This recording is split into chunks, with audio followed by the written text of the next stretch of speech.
Hey there. Welcome to episode 4 of the Artist in Me is Dead podcast. I'm your host, Rhonda Willers. This episode features a conversation with Anders Dickson. I've known Anders' sister since childhood, but this is the first time I've sat down with Anders to really dig into his creative life. During one of his artist residencies, there was a requirement to keep your door open on Tuesdays.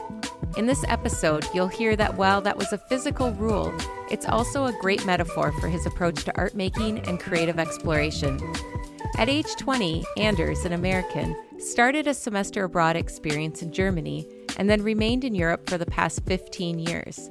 In his artist statement, he says, "My studio is like a forest of accumulated items. My role is to move between items like a spider, drawing parallels and connecting narratives into a network with its own internal logic." Anders currently lives and works between Holland and Paris. Please enjoy this episode with Anders Dickson. Well, hi, Anders. Thanks for joining me today for this conversation. No problem. Hello. It's good to be here. You're coming to us from Paris, correct? Yep. Okay. Right now in the middle of Paris. Okay, wonderful. Can you tell us about your artistic journey, kind of like where you started, some of your formal training that you've had, and even some of the residencies and things that you've done? Because I know those are a big part of your artistic path. Yeah, so actually I originally wanted to study art while living back home, still in Wisconsin and Minnesota, but I think I kind of shied away from actually applying just because of the idea of tuition. And also, honestly, the idea of making a portfolio terrified me because I just didn't have any gauge of whether or not it was good. So I studied philosophy at the U of M in Duluth and then in the Twin Cities for a couple of years. And that's where I first took, I think, like screen printing as a workshop class and maybe a watercolor class and studio drawing. And meanwhile, I was still pursuing philosophy and German studies, and that led me to study abroad in Freiburg, Germany for a year. And while there, I was on this epic hitchhiking trip by myself at one point where I coincidentally wound up in a car with a guy and I was doodling and he was asking about what those doodles were. And I showed him my drawings, and it wound out to be the case that he was a professor at this art school in a city called Karlsruhe, which is like, it's the judicial capital of Germany. Like when they say, I'll see you in Supreme Court. In Germany, they say, I'll see you in Karlsruhe, but otherwise there's nothing special about the place except for the school. It's quite good. And so I, at that point, dropped out of the U of M and just joined this art academy where it was pretty awesome because in Europe, you don't have to pay tuition. So that was nice. I could start over and not feel like I was digging a grave. So I studied in Karlsruhe for 4 years, I think. Originally, it was like a drawing and installation class. And then I switched into a sculpture class. And then, after 4 years, I switched into the school in Frankfurt called the Städelschule. And that's where I studied with this American painter, Amy Silman. So it was like abstract painting. And Monica Baer was the other professor. So she's a German painter. Can I ask you one question? How did you make that decision to stop your kind of enrollment in the state at the University of Minnesota and stay in Germany? Can you tell us a little more about that process of deciding that was the thing you were going to do? I mean, it really felt like this, I've like in my mind, I always kind of think about it as like this golden door opportunity where I think philosophy was fun to study, but it was also kind of this thing where like, I don't know what I'm going to do with this. And it was, if anything, really helpful just to force you to learn a foreign language. So I figured out German and I could use that as a way to get somewhere far away. And then when this opportunity came, I just feel like I was super gung. Like there was no hesitation about it. Actually, like I feel like I was totally up for this. It was kind of intimidating just not knowing, okay, well, I have to figure out how do I get a visa and move to this new city that I've never actually been to before. I think also it was a little bit in the philosophy studies too. I think I was just getting a little bit like fed up with, or if not fed up, but like tired of being forced to read other people's biographies in essence, where it's like this philosopher thought this and it was based on the way that they lived or what they imagined was like us finding truth in life is by this experience. And now I don't want to just like learn about all these other humans' truths, but it sounds very like it's very much contemporary jargon, but like I just wanted to be like, okay, well, I'm going to make my own philosophy then, and this feels like here's an avenue, I'm going to take it. Mm-hmm. Yeah, there was very little hesitance. I think if anything, it was like more this, because when I moved away, I think I was kind of maybe not in the best state. So like going far Sure. away felt like something to like, you know, early, like late teens, early 20s, not really knowing what you're supposed to do. And so it was nice to have someone offering to say like, here's something you can Mm-hmm. stay and you can do this. And Well, an affirmation also about one your other thing, work. sorry? Affirmation about your work too, Totally. that person gave you, which is a great gift when someone can offer that. Totally. But I was super insecure though, because then also the standard like protocol for getting into these schools are you like, you send in the portfolio, you do an interview, you do all of this stuff in order to like get accepted. And so I felt like something like, oh, I'm being like let in by this side door by a coincidental chance meeting. And I still never had like, I'd never been into like an art museum until I moved to Europe. So it wasn't until I was like 20 that I finally saw an art museum. So I was always kind of like, I don't think I'm good enough. I don't actually know what I'm doing. Mm-hmm. And then I had this like inferiority towards the other students who like I knew they got accepted through like the validity of their work, not the like maybe charisma of just getting picked up.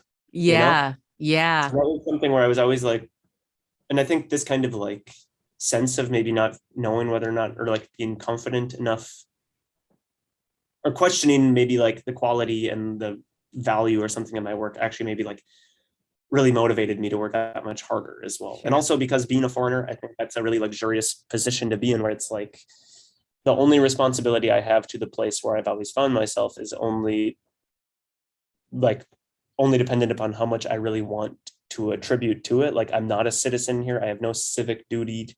I can just like be an alien in this space and like blow bubbles and watch how it affects like the natural people here or something. And I think this like position of being in this place where I can choose to understand with like in the foreign language context too, like I can like willingly speak German or French now and try to like communicate, or I can just like sit back and let it buzz over me and be much more, I don't know, Passive, like an observer in a sense. Observant, and just like it's much more phenomenon based too. Then like I'm like more, I'm not paying attention to the content. I'm looking at like the emotion of the people, or like somehow so I think this was something that I just enjoyed upon first moving there too, and then being able to allowed to like stay longer and have more opportunity like this. I just, I don't know. There was no hesitation. I think I was just like, okay, this is what I'm going to do. Yeah.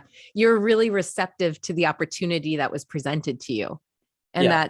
that's such a good, if we can do that, I feel like that's a really good thing to do throughout life, because I mean, yeah, I think it was just like, if I don't know, there was that movie Yes Man. I don't think I've ever even seen it, but I know my brother has a couple of friends where they were always preaching just like in any occasion, always say yes, obviously under certain limitations. But I mean, like usually if somebody offers you something or an opportunity presents itself, I should choose to say yes, just to like, the worst that can happen is that you call it off and you go home or something. I don't know. Yeah.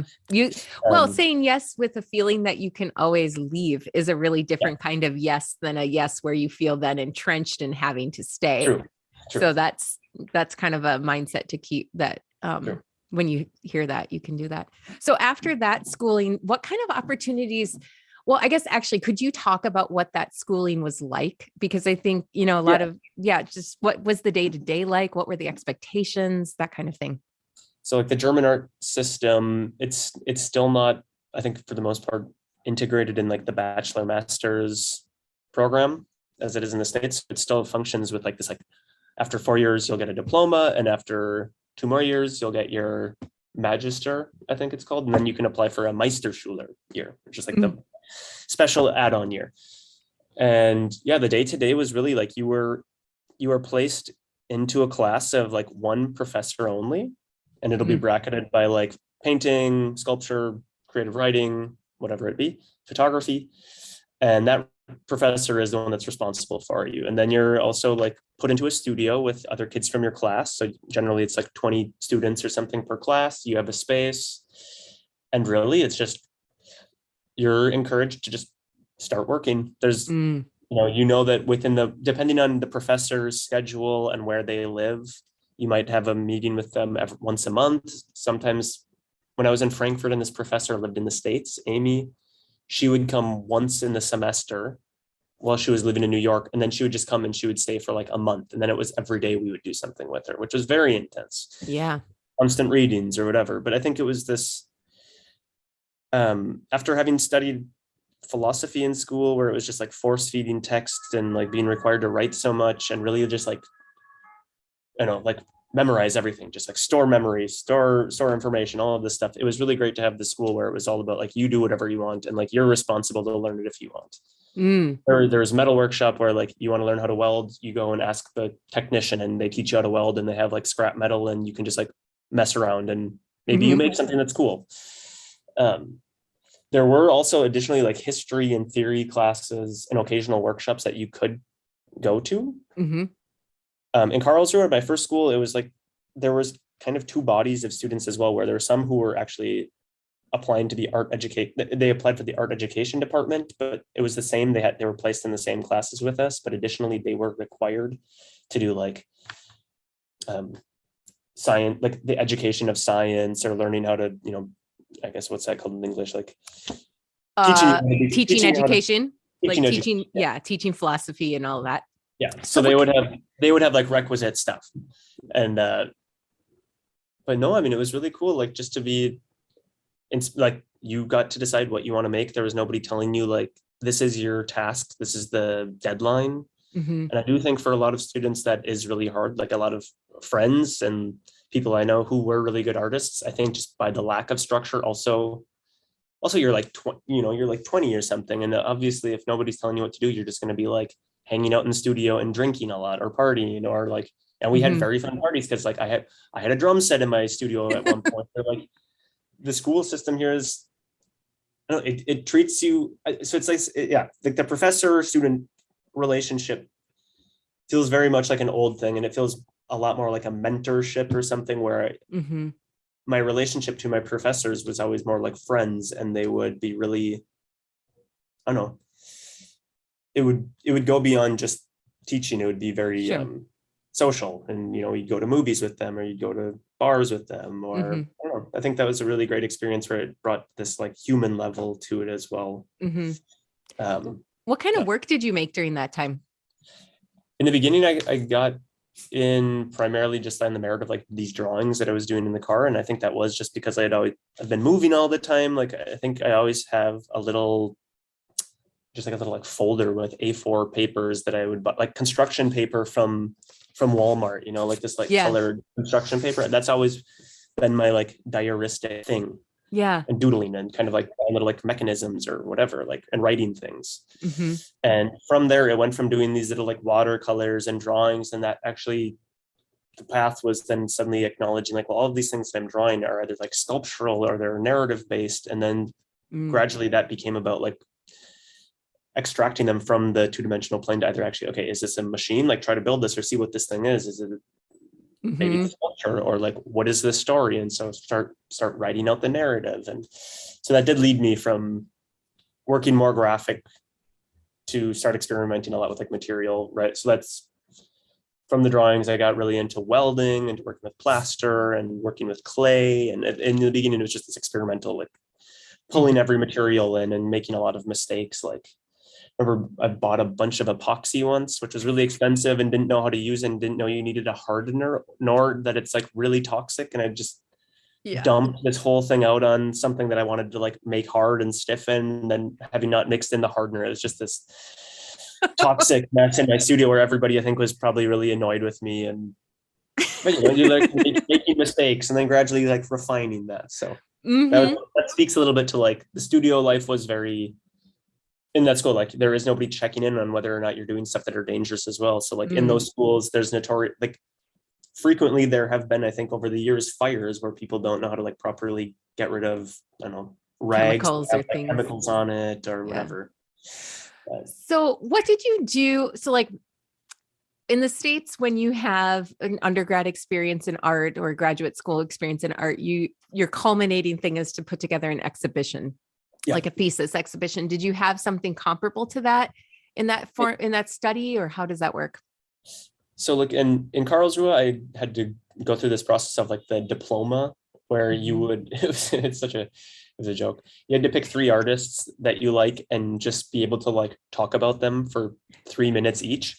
And then you had to pick an old master who you liked, who you got to choose, and speak about him for like 5 minutes. And it would just be a panel of like the professors, and they'd be like, okay, it was pass fail. Not like, it's not qualitative. It's just, okay, good. But then when I went to Frankfurt, then it culminates with a graduate show. And it was in one of the museums in Frankfurt where like you don't write we didn't have to do a thesis, for example, but it was just like you're making your pieces and working towards a big show. And then that show in the museum, a public museum, so then people from the public come and see it. And is the work also for sale in that situation, or is it just on view and it's more like a discussion based experience? Yeah, it was for sale. I mean, there's no one like there's like no representative of your work, that's not like the school is like, okay, so like tell us your price in case anybody, I mean, it would just be like if anybody I think would have sold, which a lot of friends did. I think it'd just be like the person who's interested would contact the school and then like get your email address. Sure. More so than like the graduate show, though. Every year there's like a winter exhibition or just the yearly exhibition where like the whole school will open their doors and you'd like clean out your studios and do a studio presentation or something. And in Frankfurt, for example, that was really the case where like people would make a ton of money selling work there already, where it was kind of impressive. I think that school was interesting just because like it kind of shattered. Karlsruhe was like a provincial town. I was one of the only foreigners. So like, and being this small school that had a lot of attention, I think in the 70s and like early 2000s for its paintings and like video artists, I was there in this like maybe lull period where I think Frankfurt at that time had taken all of the attention, and this school was just kind of like, it was in the state Baden-Württemberg, which is a very wealthy state of Germany. So they provided you with tons of material where I probably got like $1,000 worth of clay for free over those years and like free aluminum casting material and like all of this stuff. And it was so great because there's no attention there. It was really like about just giving you the time and space to develop a relationship to material. Like, is this your thing? Do you like to make? Do you have it in you to just like start building a vocabulary, and like, do you lose your affection for it? Are you still infatuated with it? I don't know. And then by going to Frankfurt, it was really a kind of like a slap in the face or jumping in cold water, where it was like, okay, it's not romantic. Like the school has a lot of attention. People were my impression of it was, at least, but like people were already very like aware of the market. A lot of the students were already like appearing on cool art blogs and showing in museums or in galleries. And so it was really this thing of like, I don't know, it kind of broke my romantic relationship to it to some degree, not completely, but it was just like leveling your head out again now, like kind of, okay.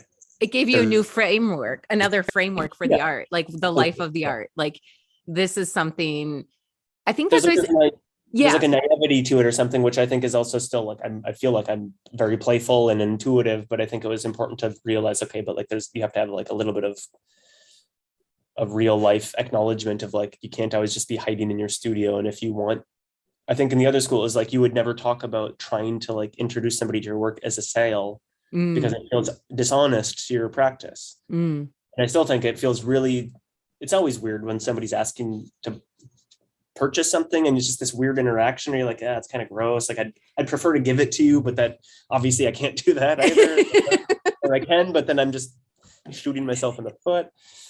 I was taking this workshop real quick about the finance thing. I was taking this workshop online, and this teacher of the workshop said, learn to talk about money the way you talk about determining what time the movie you're going to. So like, are you going to the 7:00 movie or the 8:00 movie?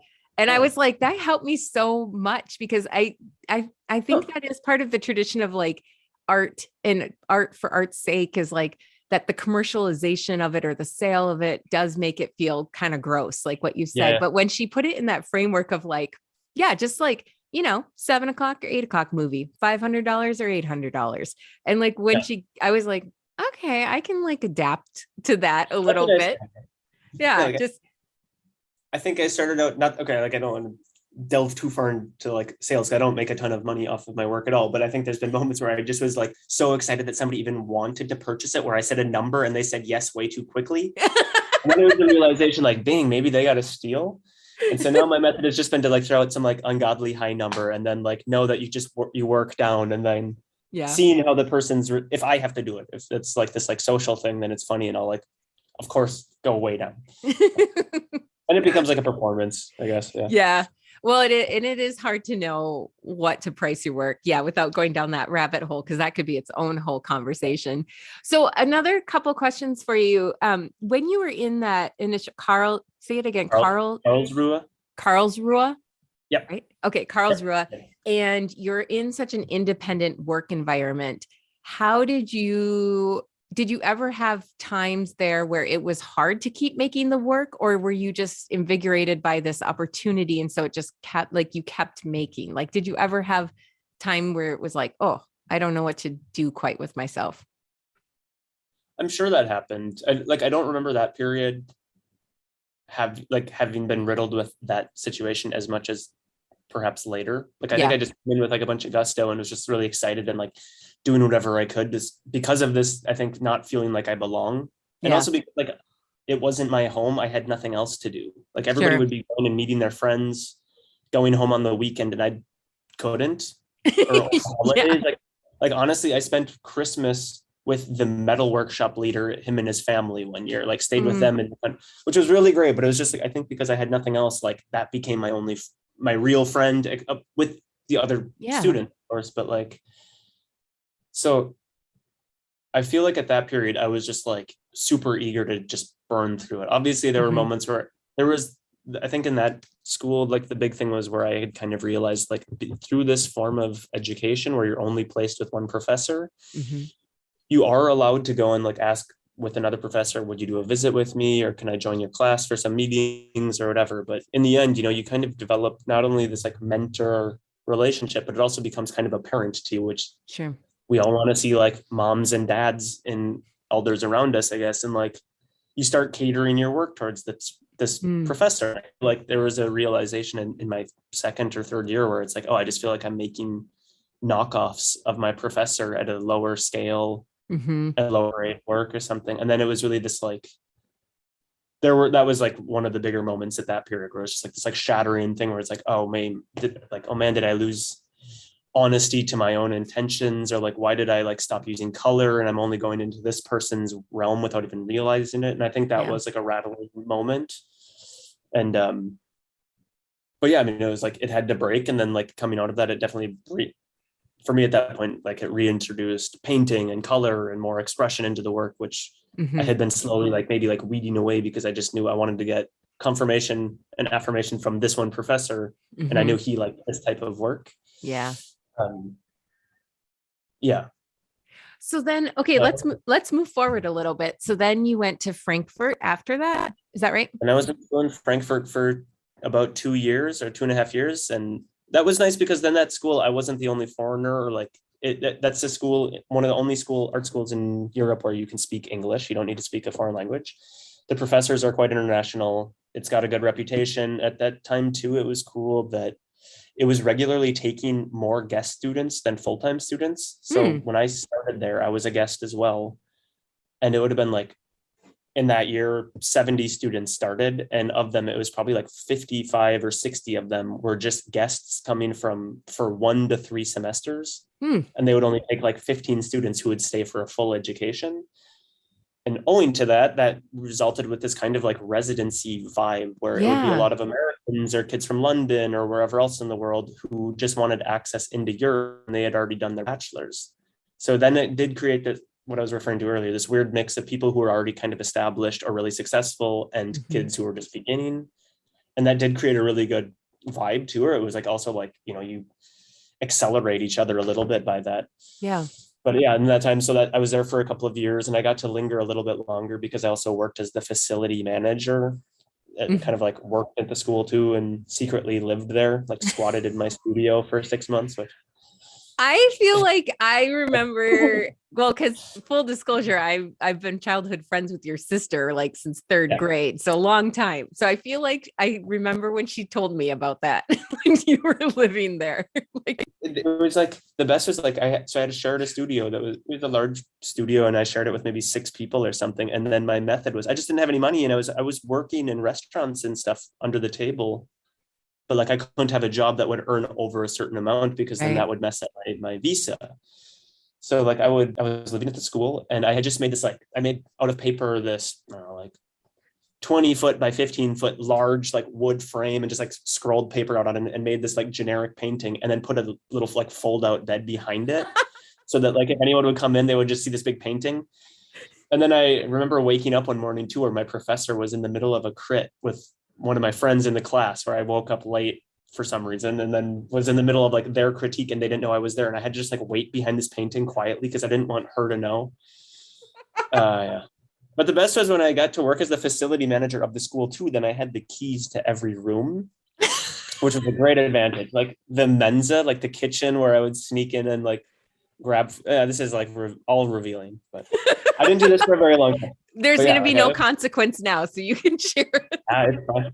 I think they've for my graduate piece at that school, I like made casts. I made my own like casts of the school master key, so that they were very aware that I was like sneaking into the rooms and like taking materials all the time. Like it was very in the past, but yeah. So then after Frankfurt, then I applied for this residency program in Amsterdam called the Ateliers, which I was lucky enough to get accepted into. And so I had this little like bridge period of like 4 months where I went to Berlin and lived there, and then moved to Amsterdam and started the Ateliers, which is a 2-year program. And as my grandpa Bruce referred to it when I explained it to him at the time, like what I do with my life, he's like, oh, you're like me, you're retired.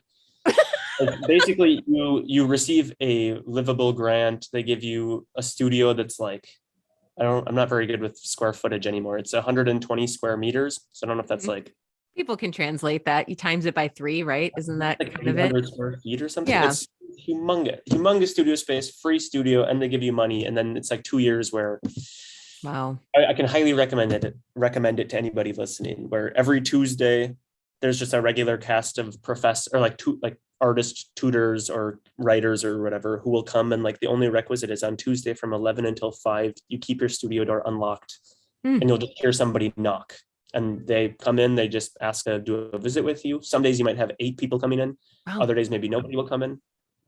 And yeah, so I did that residency for 2 years. And then What kind of conversations did people have that would drop by? Because did you say some were writers and some like all different kinds of people? Yeah, so some of them are regulars where like through the 2 years, it was always a cast of maybe 10 artists and critics or whatever who were based near or in Amsterdam. Mm-hmm. And so with them, you would develop like a greater conversation. Like they understood after a while the nuance of your work, the themes that you're working on. They could also see like trends in which direction or whatever. Mm-hmm. And then there would always be the occasion where other artists would be invited in from like Berlin, or if an artist was coming to Amsterdam to install a show at the museum or whatever, they would get brought in too. So the conversations could really depend from person to person. And for me, I mean, my work is always oscillating between painting, sculpture, installation, now sometimes video. Like I think it's a cosmos. Mm-hmm. And my thing was always like half of the tutors would come in and tell me like, you're not a sculptor, stop it. You should focus on your painting. And then the others would come in and they'd say like, oh no, but you're totally a sculptor, stop painting. And so it'd just be this. Yeah. I don't know if I explained that right, but like or that element of your work, and the other half would be like, no, it's like this. You should focus on that. Oh, I think people what'd you do with that information? Because I think people get told that a lot. Like, did you just say like, whatever, I'm going to keep going? It's frustrating, but like, I'm like, oh, I'm not going to stop. I think it's just kind of like uncompulsive to him, just like, or if somebody tells you like you're not that, then you just want to prove them wrong, right?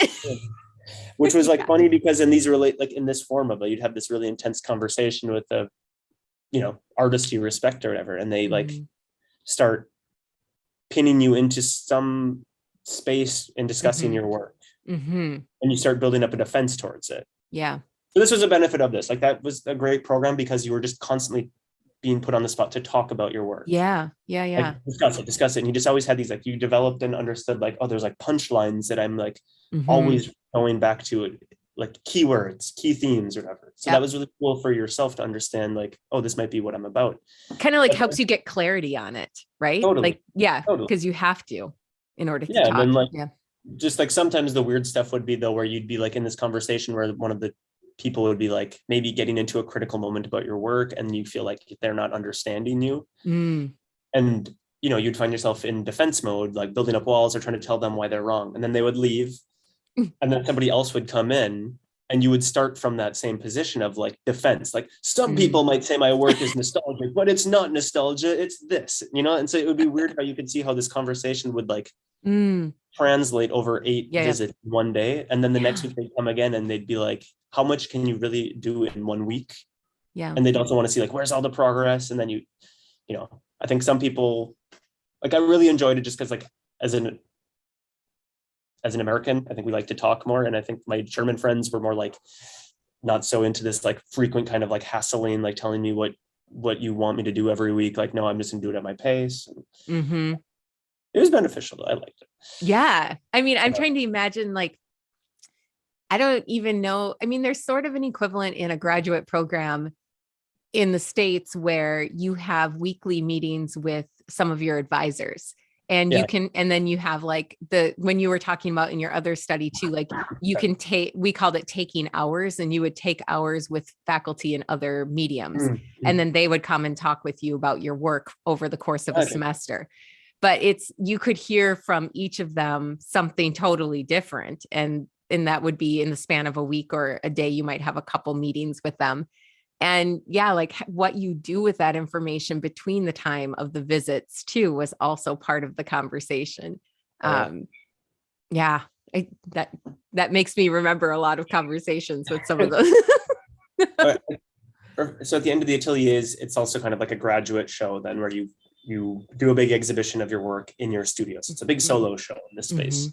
And we had a curator. This guy, in our year, it was Martin Herbert, the author of Tell Them I Said No, who I was telling you about earlier. Yeah. And we got to meet him. He's a great guy. And like, so, you know, your work, you know, this show is coming up. There's a lot of excitement about it. And then the month prior to the opening, that's kind of when I stopped working. And I'm just now with all of my stuff in this mode of like, how am I going to install? What am I going to do? I'm like in this cosmos between painting and large scale sculpture or objects. What are the relationships? What am I going to do? And so then it's just like, then you still have every week though, these visits with tutors, and they're coming in and they're like, oh no, but you're not doing it well with your work. Like, you should do it like this. And then you're just like being like led by the hand and like reinstalling your work. And it's a lot of effort in some cases. And then the next tutor comes in, they're like, ooh, but this doesn't gel with your work. Like, we should do it more like this. And I remember in that month, I probably reinstalled my work into like 20 different shows. And there were really good versions in that. But I think at the end of it, it was this like big coming to terms with like, ultimately, like I could have done it in one of many ways, but I wish I would have just like stuck with my original intention, which in the end is kind of what I did, where it's like, I think you in the end are the one who know best what your stuff is about. And like, there's tendencies that I think the outside viewer or spectator can like adore in your work, and they might be attributing it to some other end than is actually what you wanted in it. Right. Yeah. Cause they see a different set of possibilities. That's the power of the work. Yeah. They see the different possibilities in the work. And so they're really just showing you another possibility. During that time, did you have time or practice of reflecting on whether formal or informal, but reflecting on the feedback that you were giving? Or do you feel like it was more of a response experience where it's like you would get the feedback and then you would respond and do something? Or did you have time in between where you could say like, oh yeah, no, that suits me, or no, that's not quite it? Yeah. I mean, like, they would never be like requiring you to take their info. Like, the only requirement was that you had to listen or keep your door open. But I think there were certain moments where I would just realize this person doesn't seem to understand what I'm about, and they're going to keep saying the same thing or trying to tell me that my work is about this, when it's good to hear like, okay, if that's something that is coming to mind with them, that might be something I have to develop a relationship to in terms of like discussing my work. That like, this person always wants to bring up nostalgia. My work is for me not about nostalgia, but apparently I know my border to it now. It's like, okay, I acknowledge I'm on this country, and the next country over there, this is our border, and I have to acknowledge it. Yeah. I think it was really helpful. I mean, there was definitely cases where like I was taking the advice, integrating it, and realizing it was for the better. Like I think Hmm. before that program, I never really worked or considered myself fully a painter. Like I was afraid to like ever paint on a canvas or something. It was always painting around painting Hmm. on material or like on plaster or something, but never just like on a wood panel or a canvas. And like the director of that program was really like always encouraging me to paint. And since then, like I feel like I've now, at least for myself, stepped into that, or I can allow myself to like get into that space. Yeah. But Why do you think the resistance was to it, to taking that it's like an identity, as sometimes the way I think about those different yeah, definitions in art, like this is an identity that I'm a painter. yeah. And a lot of people share that. It's hard even to take the identity as artist, which I don't think seemed like hard for you to some extent, but, or is it hard for you to take that identity? I feel like this is like my life has already just been like this has been the flow that I've been in. Like I can't imagine doing it any other way. But like I just always felt like, oh, it sounds so like pompous or something. Like I'm not an artist. Like I couldn't ever. What do you do? Like Yeah. what do you do? What's your job? I'm like, oh, like I'm an artist. So I know. it's like, oh I, god, I sound like a douche. No, I'm sorry. I sound no, like a horrible person doing this. And in of the course, now Czech, I can do it now, but it's just like yeah. it's something for a long time where I was just like, oh, I just don't like saying that. And now if people are like, well, what kind of work do you make? It's like, well, I guess I make a bit of everything. Yeah, I know, right? So, because then also like if you're paint, like, I studied with this really hardcore feminist class where it was like intense painters, and they're Yeah. all about painting. And I was always like doing stuff around it. And like, Yeah. it was great because they all had wall space and they were dying for wall space. And that left the middle of the room. And I had Yeah. so much space. But then never to say I was a painter. I always just felt like, well, I'm not like a painter like them. Yeah. And then the same, like the sculptor is only devoted to sculpture. And so it just always felt like this ambiguity. I think that's the space where I've always, just by being the foreigner always as well, like I think it's just always existing in ambiguity and develop or like understanding and like recognizing quality to like good ambiguity versus bad ambiguity. Or Well, and even thinking about it as fluidity. I like listening to musicians talk sometimes when they're talking about genres in music, because there's such a parallel, like whether you pull from certain genres in music as a musician, or your music is placed in those. And the same happens in art, like whether you are, because we tie to material, and just like if you are a fluid maker in anything, it is harder for people to, sometimes it's harder for people to accept that answer, because they want you to be like, I am just this, I am a painter, or I am a ceramicist. Like that's much easier for people to grasp. But when you're fluid and you move because it's the way you work, you're right. It's there's kind of also like greater themes in the world right now too, yes. like gender fluidity and Yes. I mean, yeah, totally. Yeah. But this is something I've always liked in like, I don't know. I don't know if we need to go there, but in like Disney movies or something, like the villains are always very ambiguous. Like Mhm. Jafar is very effeminate. Yes. Ursula, Little Mermaid, is very like masculine. Like, so there's always You're this kind of right. like what is it? Oh, Androgynous or androgyny. something. Yeah, Yeah. like there's like this androgyny to these characters, which makes them harder to place. And I think that's also this kind of like fascination with this character. And what Mm. you were saying about roles too, I think this is always, I've always loved like the idea of the maker or the artist as this role that doesn't really fit in, or like it's like the jester in the court. The Mhm. jester is invited into the king for the sake of entertainment, and the Mhm. jester can like criticize the king for being fat and can make a joke about his wife and about his mother, and the king can laugh and then send the Mhm. joker away back to his house. But if Uh-huh. anybody else would say that about the king, his wife or his mom, they would have their heads cut off. Right. And so there was this thing of like this access to, you're able to like dip into like different classes of society, into different economic roles, to like from the beggar to like the billionaire or something, and you're Yes. allowed to, and they all love you for it, but then you don't really belong to any one of them either, which I think is so interesting. Or Oh, Anders. Yeah. it's like the jester, it's the vampire, it's the I don't know. Well, thinking about that art role, okay, so there's the phrase in the United States, which is why I think sometimes claiming the role of artist is hard, because it's like starving artist, like, oh, Yeah, that's a starving artist. But then yeah, at the same time, art is, if you own art, original art, that's a sign of affluence. And yeah, so it's really, ooh, it hits at, so I mean, yeah. it hits at a lot of things, like even just happening in our society in the States in general. But just like we're allowed to want some, I'm not going to say it quite right, but like there's an aspiration to being part of the affluent culture to some sense. But then at the same time, like you're saying, you're outside of it too, as a maker, as an artist. I'm going to think on that one for a while. That's going to roll around. I mean, I think that is like a fascinating thing where it's just like you're allowed. Look, that's something that still like I enjoy just in my relationship to what I do, is that I get glimpses of kind of like moments of a sphere that I would never otherwise like get into because of class or social standing. I mean, in Europe, like there's this old aristocrat thing in France, for example, where like you wouldn't wind up in there if you don't have the correct name, or if you happen to like sell work to the right person, or like you get this like weird invite. And on the other hand too, you're like, my studio is in like this like junky warehouse in the suburbs where everybody speaks slang, and I'm like maybe the only white guy most of the time too. And it's just kind of like, it's dripping, there's no heating, the toilet's frozen over, and then the pipes explode. So it's just like this like absurd life of like confusion where I think that's like I like that, because I mean I complain about it a lot too, I'm sure, but I think there's like in this like drastic space of contrast, I think it's also quite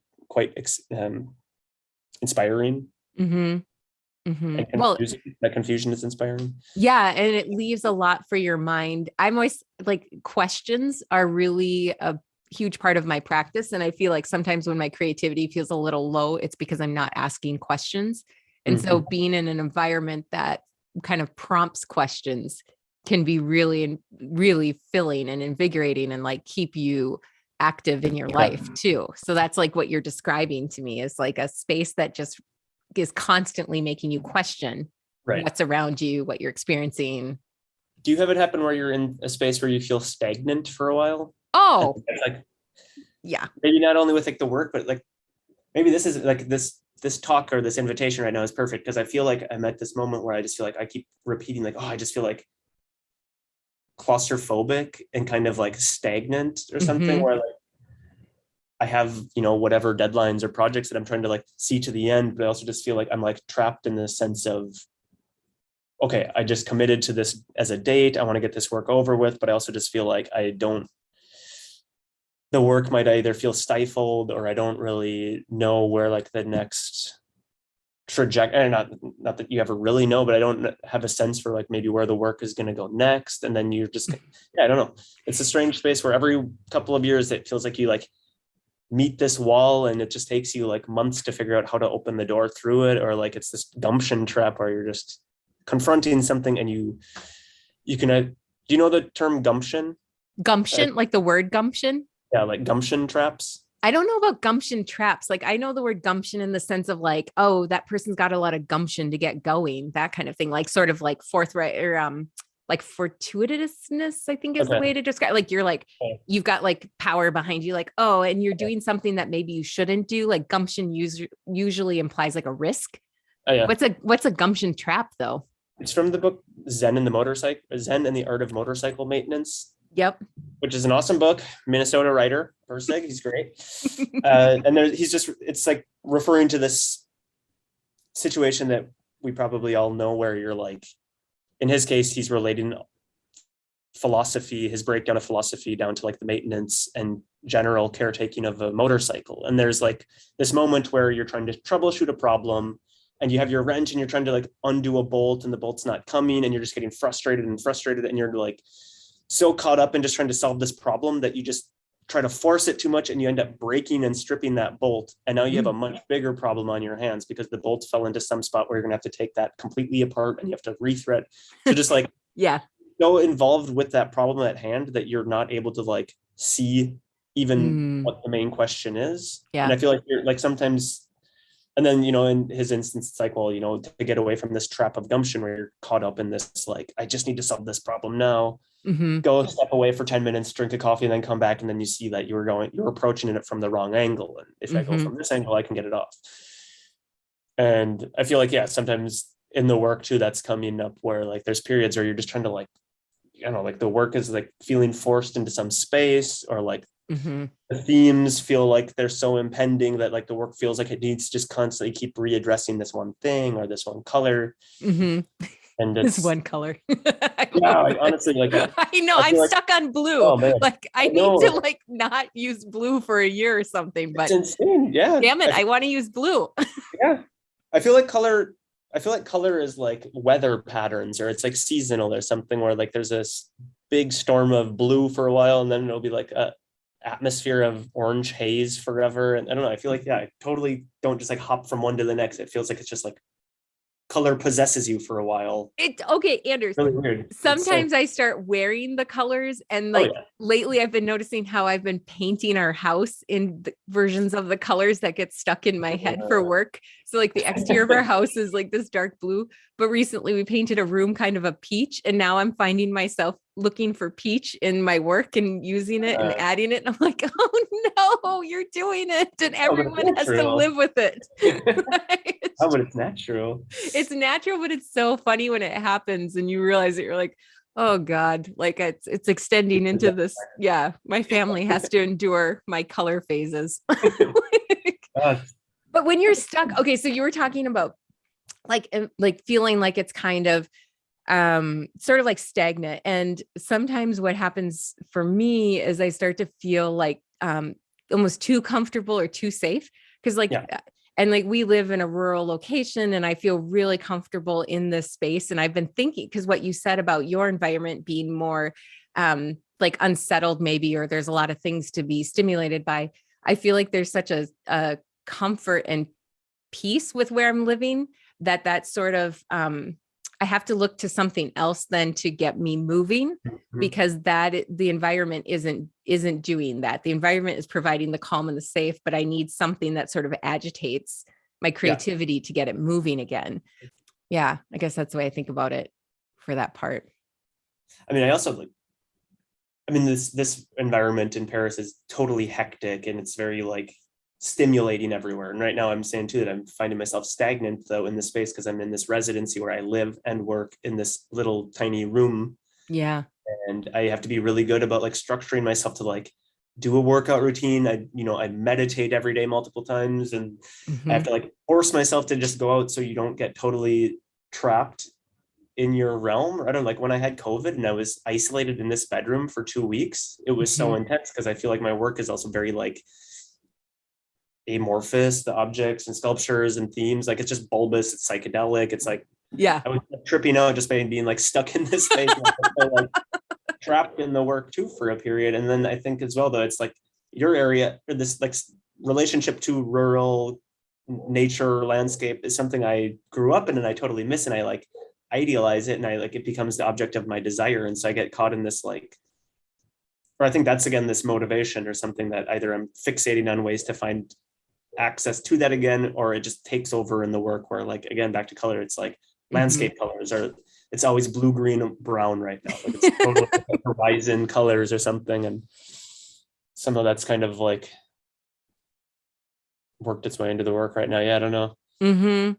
It's funny to think about like what our work can tell us about ourselves all the time if we stop and look with it. It's hard to stop though sometimes and look at it. I remember, and sometimes maybe that's where the viewer really is helpful, because they stop and look at your work in a way that you don't. And so when they reflect those things back, whether we accept and like go like, yeah, that's it.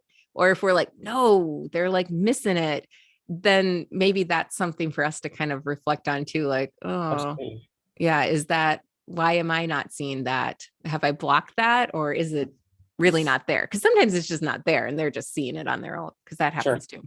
But well, it's also just like you spend so much time with these things, or that you're with your work, that it feels like they're extensions of your own body or something, where I feel like, I remember when I was living in the studio, I felt like I would wake up sometimes in the middle of the night right before a sculpture would fall over. It was almost as if like the nerves in my body extend through the air into like in of these objects. And I was perceptive of the fact like, oh, we're not balanced and I'm going to fall.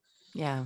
And so like by being so in tune with it, because it just feels so much you, then it's so hard to gain a sense of objectivity towards it as well. And so like, obviously it's super great when people can come in and lend a bit of, I don't know, just like a vague impression even might have a massive help if it's just like one word or one little reference. But I can like nudge it. It can like nudge the boulder, like it just antagonize you a little bit to like get out of your space. Yeah. So do you always live with your space, your art in your space? Have you for a long time always lived with it around you?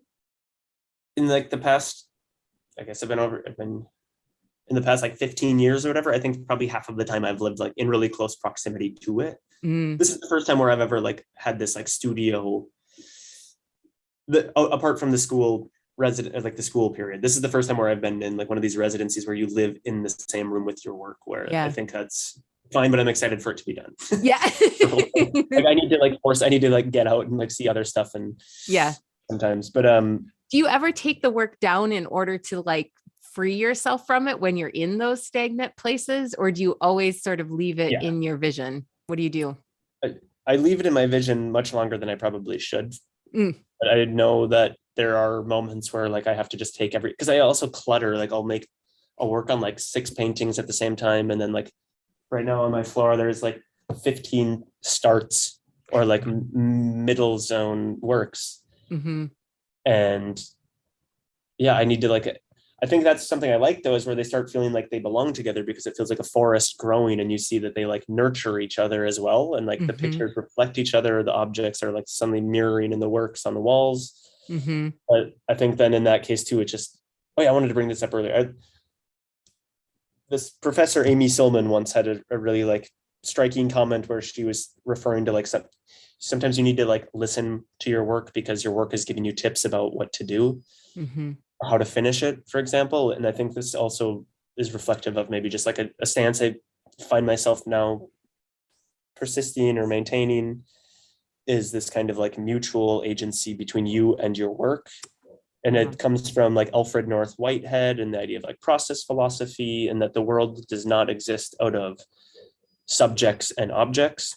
We're not like isolated. The world exists out of the relationships, the binding between us. So we are two agents.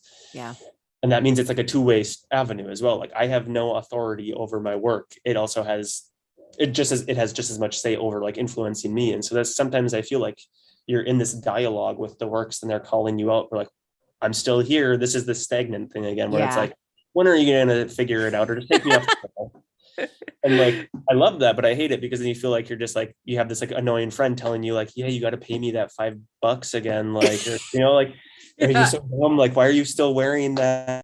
Or, you know, and then I guess this has resulted in like my method often of getting out of that stagnant space is like really destructive, because I feel like I'm very like loving and giving and like accumulating and more color. And it gets to this boiling point, or just like, it's like the Big Bang where I have to go and like completely like, I'll just like splash paint over something or like break a sculpture. And it really is this like destructive force. And I think that I don't know, I guess like, I don't know how it is for you, but I feel like in making work, there's been periods where you have like expectations and the idea in your head already of what it should be. You kind of work towards that expectation. And a lot of times I get it to like a crappy version of what I had hoped it was going to be. And I'm just stuck in that space of like, it's not as good as I thought it was going to be. And I don't like it. And then I have to like break that expectation. And as soon as that's done, as soon as that expectation is shown to be a fallacy and you break that, it's suddenly so free to like work with what's there then. And you feel like, okay, I'm sorry, I was trying to tell you what you have to be.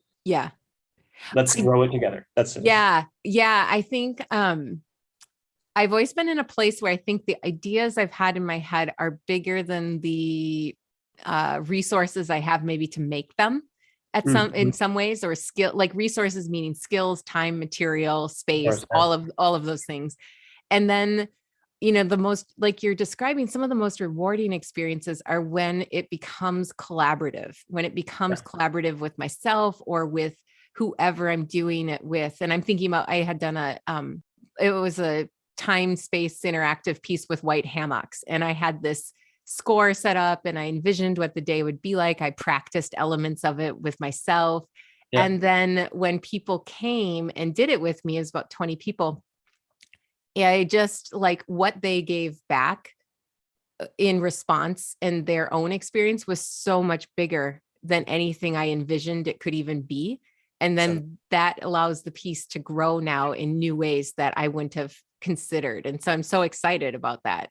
But Right. being able to, I wrote down this one thing you said earlier, like about your residency, is that the only requirement was to keep your door open. Yeah. And I think like that is such a good metaphor for the way we work and interact with our work. Like the only requirement is that we keep the door open to what else our work can do. I mean, this goes where I just had to, I mean, I had to think of Twin Peaks, very avid fan of David Lynch, I guess, like everybody. And it's so great how the character of Bob was not anywhere in the plan. I don't know. Do you know, have you seen Twin No. Peaks? So tell me about this. My husband watches it, but I haven't. It's a great show. It's like taking place in like small town, homey little like West Coast America, and it's very cozy. And then it's just it's a series that highlights and stresses the dual nature of everybody. Like they're hiding underneath like the cozy, warm, hometown appeal. There's this like surging darkness, or there's like the spiritual world is very present in what appears to be just like a very bland reality. Yeah. But like one of the key characters in this show came about by accident, because it was actually I think it was a camera operator was at one moment caught in the film. He was like reflected in a mirror in the scene, and Lynch saw this character being reflected in the mirror, and it ended up becoming like one of the key characters. And it was just all about this like being willingness to like allow the thing to take place, and accepting like failures or mistakes. Like I think that's so important. I mean, it is again like keeping the door open. Like, yeah, I mean, you need to allow things to happen on their own accord and recognize them for what they are. Like, I guess I feel like it's super hard if something keeps not working and you keep trying to like say no, it has to work, and like I'm gonna force it again to try to be the way that I thought I wanted it, and then I just feel like you beat something down to a pulp where there's no more life, or there's no more energy in it. And I wonder, kind of taking that too and thinking about when we feel stuck in our work, or we're like when our creativity sort of feels, I don't like when it feels stopped or just like not flowing the way it needs to. And like, what can you do to open it back up again? And how do you like, cause you can keep like, even describing the act of keep working on something when it's not working feels like a form of stuckness to me. Like stuckness isn't always stopping, just the same as like, okay, so this kind of ties back because you mentioned you meditate. Like I am such a big believer in the fact that meditation isn't just sitting still. And so many people's meditation happens through movement. And like, I don't think that's original in thought, but thinking about that stuckness can even happen in motion. And how that happens in creativity then too. Cause a lot of times we envision being stopped in our creativity as being like no longer making art, but actually like our stopness could come through action and continued repeated action. Like that could still be a lull. It's kind of like there's like active passivity or something. Like you can still be active in situations, but still never making a choice. Or never like confronting, which I feel like I'm prone to, or it's like Midwestern niceness or something, never just like getting over the next addressing the fact or something. But yeah, totally. But also like I feel like accumulation for me as well, like this like accumulating, just adding more on is a way of also like being blocked. And then at times too, the most important thing has been exactly that, like reduction is actually like an additive force. Editing, knowing how to like stop and remove has been actually more important than like what do you give. It's more about like now your selection process. But I mean, how do you get out of moments when you're stuck, for example? This is like, well, this is hitting me in such an interesting way at the moment. I'm thinking about my studio, and probably for the last 2 years, probably because of the pandemic time, I've been thinking about how much I might need to just take a bunch of things out of my space to like renew it again. And I like things, I like objects, I like collections of things that like relate to me visually or emotionally or whatever. Like I'm just thinking about the way like my collections are never visually cohesive. They're more like they're I don't know what they're organized by, quite frankly, anymore, but A web. yeah, they're just a web of interest. And I'm thinking about like, oh, maybe I need to actually move some of those things out of the space in order to jump into something else. Yeah. Yeah. I feel like, yeah. sorry. No, go ahead. Like, I feel like I love going into a room and then seeing like the mess that has been left, because everything felt like you step into a history. Like I remember, if anybody else comes into my studio, they would not find any tool, but I always know like my tweezers are underneath a pile of felt on the desk next to these like old sculptures, and like my glue gun, you know, I just like, I understand the history, or like there's like a DNA in the way that this chaos makes sense to me. Yeah. Yeah. And the same with the work too. And I feel like then as this like working process grows, it gains history, it's like it's gaining DNA. Yeah. And I think sometimes too, then it's almost like I never really am good at saying when something is done or when it's like reached its limit, but maybe that's also a moment where like, okay, I'm at this stagnant point where I feel like it's been said, or like that thing exists here now, and I need to like erase the traces of that entity, or like cut off that narrative. Like that was like an alternative history narrative space with like where everything was left in that room at that time. And now like we're gonna whiteboard it like tabula rasa again, you know, and and now like allow a new history to unfold. And I think that's cleaning has always been a pretty important thing when trapped or when stuck. Cleaning or something help a ton. But that's what I wanted to know. I was going to ask you about that next, because you're describing this. I'm thinking like, okay, so after you finish, it seems like you kind of work in series maybe too, or like groups. Like, so once you finish that series, do you fully reorganize the studio after, or what do you do? It's only worked out this way, so it's not by choice, but it seems like after every series seems to culminate with me moving. Like, I think like I've never really unpacked and like set up a house, and I guess, like 15 years, I feel like I've moved pretty free. Even like in one city, I feel like I've moved to many apartments. So I think it feels like the same with the studio. It's like I have the studio just long enough until like that show is prepared, or like a body of work is done, and then there's an occasion to show it or something. Mm-hmm. And then I guess I would attempt to clean it, or like you have to pack, and then it's going like your packing is your cleaning in a way. Like I feel like that's been this like wrapping up a period of time or life or something has coincided with like that series of work. So do you have a desire to be in a place, a singular place, where it is more? I always thought about like when we moved to our home, it was an installation to me. The way we set up the home, I thought of it that way. Like this is an installation. It's about, how these things relate to each other throughout the home, how the space is used. Like it's all such similar questions to when you're setting up installation art. But do you have a desire to have that kind of like a place that is more stable, where you're not packing and moving? Or is it hard to envision that? Because that's like, there was a period in my life where I moved every 6 months. And I remember when it stopped, I was so restless at the 6-month mark. I was like, why am I not moving? I should be moving. I totally, my partner and I, we both, fantasize about where is it going to be that we can just finally unwrap and settle somewhere. And I think also like, I don't feel like I have like friends in any one. I mean, there's cities, I think, where there's like a higher concentration of people, but I think this is this like weird thing too of like, I guess trying to do the artist's life, and like it's just really prone to being like, where is the opportunity? I feel like I'm a gold miner or something too, where I'm like, oh, I know there's like a chance that I can go there and I can continue to just keep doing my thing. And that's great, but it also is tiring too, where it's like, oh, it sounds great to sit somewhere and say that's my city and I'm going to stay here. But I'm sure at some point too, I would have the bug where I'm like, okay, it's time to go. Yeah. But I have some friends in New York, and like this is another breed where they're all just like, oh, I love it here, I would never go anywhere. Like totally, like I don't need to leave. Or friends in Berlin too, where this might be the weird bug of like, if you've moved a little bit in your life, you just understand that it's intoxicating, or like, it is. It is. Where next? It is. And it's a weird, there's a weird comfort in moving too. And then there's a new comfort in staying in a space, but then still needing, I'm someone who still needs to be able to go places to feel, just to feel the way I want to feel. I think it's like a jump start for your work too. I don't know. Like oh my God. Yeah. Travel's amazing.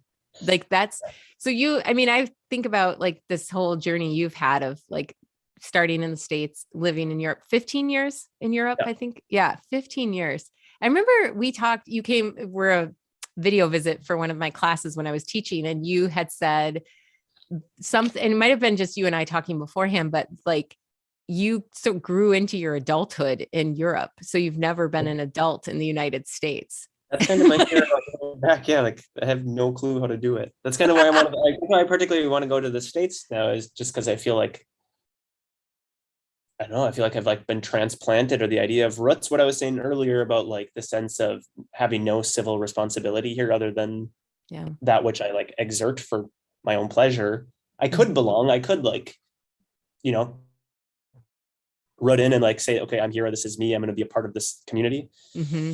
But I think I feel like that longing for where you're actually, you know, like the American identity or something is very interesting and complex. And I want to see what it actually means to me. However, I'm really terrified of also addressing that as well, because I feel like I've totally identified now with just being like a foreigner. Yeah.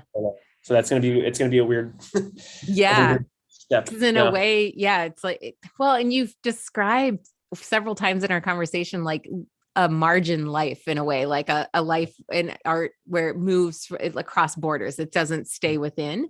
And so like, if you move to the States, like your identity, you are American born, but your adult identity, which is where we start to know who we really are, Yeah. is European rooted. And Yeah. so then, yeah, how you view yourself and how others will view you when you're here, like that would be an interesting thing. It's funny, like when I was home just now in October and like sitting with family, and they're making comments where it'll be like, oh, but that's so socialist, or like free education never, or like, but that healthcare program of that, like it's just, no, it's too socialist. I'm like, well, I kind of live in a socialist country and it's pretty awesome. Yeah. I mean, I'm like, I see that. I don't mean to go too deep into that realm by any means, but it's just funny because I feel like, oh yeah, like I'm acknowledging like I Yeah. feel very comfortable in systems that are not American, Yes. you know, too. And it's just very confusing where I'm like, but I don't think that's that problematic what you're saying.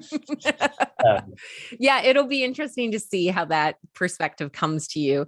And also like, what will your art do during that Totally. transition? And like what seemed nostalgic in Europe, will it still seem nostalgic in the United States?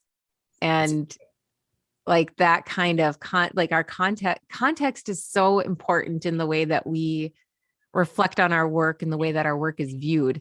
And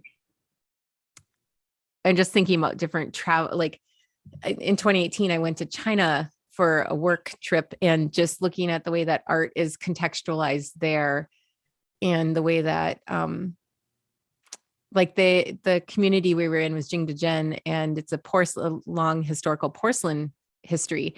And a lot of the local artists that we spoke with like beloved, or like have a beloved relationship with atmospheric wood-fired work, which is the opposite of porcelain to some degree. It's like gnarly, it's bumpy, it has texture, it has flashing, it has unpredictability. And so they have this real desire for that, because that hasn't been sort of allowed or celebrated in their communities. And so thinking about that in the context of your work too, like what it will do in a new context. So with your work right now, do you primarily, sorry, that was kind of a ramble. No, it's nice. Of like, just thinking about context and how it changes, and like what we appreciate and celebrate in one context can be undervalued in another, or can become ubiquitous in another. Totally. And like with your work, do you primarily show in Europe? And did you have a show in New York though, not long ago somewhere? That was in like 2017 or something. Like Okay. a little apartment show, but no, I mean, primarily the shows have taken place in Europe. Mm-hmm. But to what, it kind of links on, I guess, to this idea of context. It's super interesting because, okay, I studied in Germany and then in Holland, and then just in the past 2 years moved to France. And I guess like in short terms or something, my work is very much still playing with this like kind of like post Mike Kelly, low trash material, but also it links up with cologne from the 90s, like a very Germanic kind of figuration style, and the material sourcing, and maybe like the type of like folkloric or like self-mythologizing in the work. So I feel like my work is like, it has roots in this Americana thing and roots in German painting. And coming to France, it's just like, I don't, there's like no reception for my work. Like nobody, like, I think France and Germany, or like France and Western Europe, were kind of going along hand in hand in the art community. And it just feels like in the 60s, like France took a left turn or something. And it's very much its own space. And like, it's very much about relational aesthetics. It's really like social. There is this kind of strong conceptual tendency in a lot of the works, and like community-based works, where it is cool. But I've been spending a lot of time here thinking how like, I feel like, yeah, again, going back how we were saying, I was watching Yellowstone for some stupid reason. And then it's just the idea of like cowboying or something, where like, you don't go and like try to be a cowboy in like a town where there's no ranches or something. Like, it's just like nobody like you have to have an understanding to some degree about like, I think art made from this zone and in this time range, to understand why I'm making things with cardboard and like, it looks so naive. Yeah. And it's art brut or art, or like, outsider art or something. Yeah. And yeah, context is so hyper important. And it's very funny when you just realize you're like butting heads with the thing that you don't speak the same language. Yeah. That's intriguing, but yeah. But it does mean that, like if we're looking at an opportunity standpoint of where art goes or can go, when you are sort of butting heads with the current, I don't know, expectation, trend, whatever, then it does mean your art has to go to different places. A lot of times it means that there isn't the venue for it where you're located. And that can be a frustrating experience too. And a realization of like, oh, my art doesn't fit in here, but then and then like, I think there's also a tendency then to feel like I don't fit in here.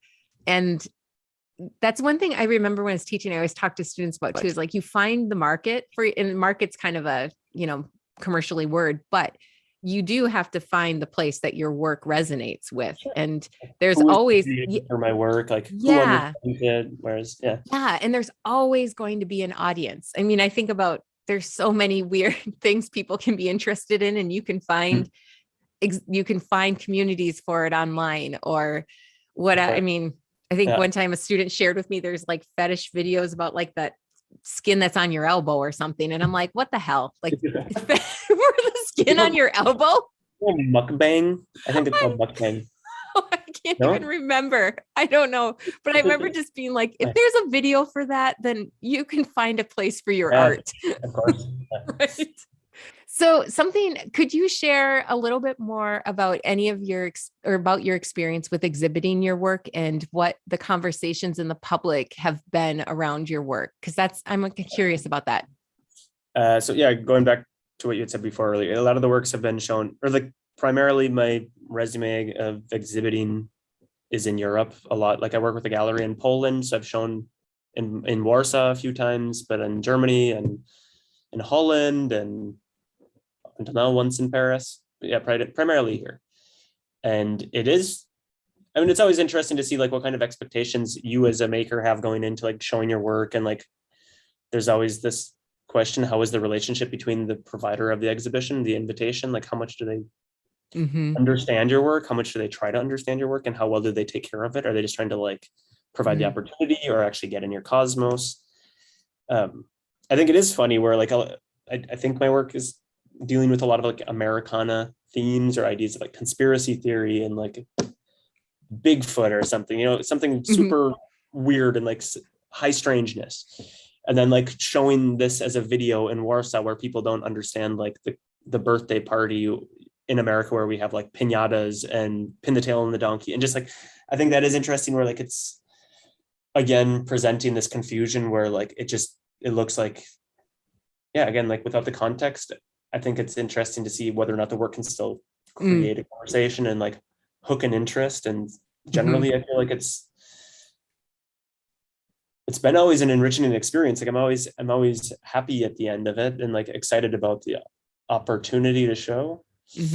I'm kind of getting lost right now in my head. Well, no, like, and what do people, so like, when you're at your shows and your work is there, what are some of the conversations you have around, like we've talked about the conversations you've had with different, we'll call them like experts that have come in to talk with you about it in your residencies and schooling, but what is like general public art viewing, like, you know, and people who come into an art exhibition are their own breed of people too, or their own group, Yeah. but like what kinds of things do they talk with you about? Do they have questions that that you hear a lot, or is it more Yeah, I think broader? like either I think it'll like spark a conversation or like a like trigger a memory or something Mm-hmm. where I feel that the work in the past had a pretty strong reliance or like tendency towards narrative, storytelling or something. Mm-hmm. And I've kind of been trying to move away from that, but I liked the idea that the work is, to use a Harry Potter term, it's like a port key. It's a vessel that Mm-hmm. is empty, and it's kind of like a vehicle for the viewer to step in and get into this, I don't know, like reflective space where their own experience swells, and that's Mm-hmm. becomes about sharing. And it's really great in getting the opportunity to discuss with somebody who sees your work too, to Mm-hmm. see what kind of expression or memory or something that it's triggering in them. Like I feel like often that's been exciting for me to hear, like, well, it makes me think about this in my life, or it's reminded me of this. Like I think that's always a really nice experience. But I Mm-hmm. think it often feels like people are, I know it's playful, or it doesn't really feel like so it's serious, but it's nice that it doesn't feel so like Heavy. you have to be so smart to understand. Yeah, So, it's like, accessible. like it feels like it's pretty like gracious and Mm. um, not withholding or something, or not so assuming. And I think that's Mm-hmm. nice to hear. Mm-hmm. Yeah. I'm just thinking because like in Warsaw, I just showed this video where it was like decontextual or like breaking down the ritual of the American birthday party Mm. and showing this video in a context other than America, where there's like these characters like putting on a mask and playing pin the tail on the donkey, or this like weird fetish of like hyper, like big American cakes with like frosting on it, or just kind of trying to break down these Yes. rituals and questioning them as maybe vulgar or like latently aggressive Mm-hmm. traditions. And it was very funny just to see how this community was responding to it, maybe not understanding what's going on, but then still able to get the sense of like, oh, but there is this like aggression or latency, or they're Mm-hmm. not like this like weird kind of like sadistic thing hidden in this ritual that I don't even understand myself. Yeah. And it's nice to see when like, okay, you don't have to even understand the context in order to get the feeling. That was Yeah. good. So one thing I want to ask you about, because we've touched on it, but I want to just ask this one more directly is what stops you from creating? That's a hard one. I feel like in school and stuff, like the other colleagues in the studios or the friends would always be kind of like making fun of me because I make incessantly. Like I think I just constantly am like, my dad, I think Mm-hmm. I have this similar energy as him where like my hands are just constantly moving. Like even when I'm not making art, I'm just like, I have like piles of just material like here next where I'm just like sewing fabric and like making things, and it all just kind of gets integrated in. So Mm-hmm. I think I don't stop. And I think it's this kind of like body energy that I just need to like get out of my body by like touching stuff. Yes. Yeah. And maybe the tangent, but like I've always kind of felt like this has so much to do, like talking about your work too is just like putting charge in something, or like Yes. loading something with a vibrational quality or frequency until the point where it vibrates on its own. It no longer needs you to like be sitting there kind of touching it. It's like it's Mm-hmm. in like Star Wars where they're like, using the force and putting the Yeah. force into an object, and now it's alive. And Yeah. I cut off that relationship, and now it just exists on its own. Mm-hmm. So I feel like I'm just constantly like exerting this energy into all these things. And I think if anything, what causes me at some point to stop creating is like I just literally like burn myself out because Mm. I'm like surrounded in my pile of like things I'm working on, Mm-hmm. and I get bogged down in just like all of the different avenues that it's going. I think that's Mm-hmm. a point where like I might also hit this block where I just need to like stop for a second. But Yeah. in the past years, it's always just kind of been like a nice routine where like in summer from school, or I've just been able like, luckily I've been able to always just take a month or two and go back home to mom and dad and like the family and stay at Mm-hmm. the lake, Mm-hmm. or stay in Wisconsin near Cedar Lake. And whenever whenever I'm there, I never make anything. Like I might be like doing a little bit of like watercoloring or something, but not at all like intense. Like it'll just be leisurely, maybe. So like But in here a I'm just constantly making it. Yeah. yeah, so like for you, it's almost the opposite. Instead of asking the question of what makes you stop your creativity, it's more like, how do you stop your Yeah. creativity? Like, how do you give yourself pause in your I think life and so. your work? Because I feel like ultimately this is like what I'd like to do, but I'm not very good about like making sure to like take a break. And until the point where it might just literally like, I know like 2 years ago, or no more than 2 years ago. This is kind of why I got into meditation. Actually, like 4 or 5 years ago, there was a moment where I just had like a lot on the table and like was showing works in a fair and just had a show and like all of this stuff kind of coinciding within like 1 month. And I was happily at it, just like not feeling stressed, but just like doing all this. And then after it all, I got shingles. And I think it Oh, was, I totally like stressed my body out where like mentally I was like digging it, but then my body was just like, nope, you got to stop completely. And I thought I was dying because I thought it was like kidney failure. And I think that after that, that's like Clemence, my partner, and I, we enrolled in transcendental meditation and actually did like, we were in a residency in Rotterdam, living in some like old villa in the port there. And there was a teacher of TM nearby. And so actually that's been something that was really good. Where like, I think that's something that's been really important for me, just like getting myself to stop every day, taking 2 breaks and like just forcing yourself to not be thinking about it. Because otherwise maybe I'm just like a workaholic or too committed to like constantly trying to make stuff. I don't know. well, when That you does don't not mean that it's good. It's not like the majority of it is like, it's like 95% garbage. And then there's like little gold pieces scattered in there, maybe, or silver pieces if we're lucky. yeah. But that, I think that's solid advice, is like in that statement that you just said, like 95% isn't what you want or isn't good enough, maybe, or what you want. And through quantity and through practice, you get the goods in there. You get the ones that you're like, yeah, this is something, this is going I'm somewhere. also like a junk collector who still loves that 95% and wants to like still have like alchemical potential to be transformed into bronze. Do you know the artist Harry Smith? He was No. a painter in the 50s, but he's most known for, he was this really eccentric character from the West Coast. And he was, like he was kind of like the artist for the Beats, for like Burroughs and Kerouac and Ginsberg. And he got maybe like most notoriety for putting together the North American folk music anthology, because it was, when was this? I guess in like the 50s, he was, or late 40s, early 50s, he was responsible for going and collecting all kinds of old LPs and vinyls of obscure recordings for the sake of protecting them, because at that time the military or the military industrial complex was like asking people to turn in all of their like old vinyls because it was being used. The shellac must have been used somehow for something in ammunition. So that means like suddenly all of these recordings were just being destroyed for the sake of producing ammunition. And he had the foresight and just like the compulsive like collector gene bug in him to be just going and collecting all of these things. And he saved so much music that otherwise has never been, like, there's no other copies elsewhere. But he was also this weird guy where he was going with like audio recorders and like sitting in on powwows with native tribes in his area that he was affiliated with. Or he has the largest paper airplane collection. I have this great book I just got from him where he lived in New York for a while and would always just like, whenever he was finding paper airplanes, he would like notate on them, like where it was found, the date, the time. And it was like, I don't know, like it was acquired by the Smithsonian. I think it was like over 1,000 paper airplanes, but also Russian painted eggs, First Nation string figure collection. Like he's just this, he was a great painter too. He was always going and sitting in on these like jazz concerts of, like Charlie Parker and the guys, and painting during the concerts. And he was really known for being sorry, he's an amazing character. I think I'm going to investigate after.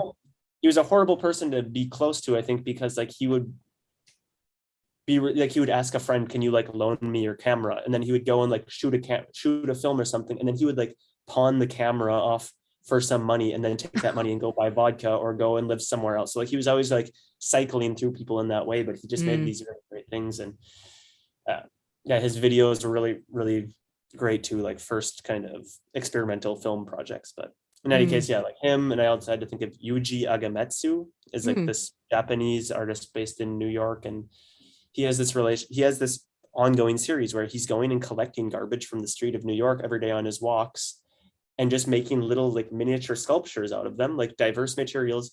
And then he puts them in the cellophane wrappers of cigarettes. So this like transparent cellophane wrapper, and makes one every day. Wow. And then he also like has these like extensive notes where he like writes down the map where he went, where he found what.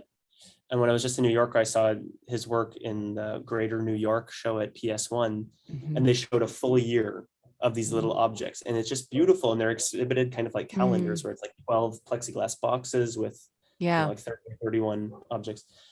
But I just love this kind of like, I think that's something I identify with, this like compulsivity towards just like a daily like obsessive nature towards doing something, to the point where it's almost like detrimental to your health or to your life.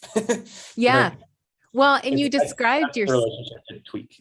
And you described in your earlier on that your notebooks, your sketchbooks have drawings, but also words and text. And so I can see, like, as you're describing what these people do with the documentation aspect of it and also the collection of it, I can see how that really resonates or connects back to your own practice too. Yeah. You know, when you're talking about that, like to the detriment, I think that there's all different ways that we as artists get pulled out of ourselves in our lives, like, so that we like, because it's really enticing to just be fully in your work and to like really stay in that space. And like, I know for me, having other humans in my life, that pulls me out of my work. And sometimes I have moments of resentment over that, because I do want to be in the space of the work more. But also it does bring an equalizer to my obsession with thinking about the work too.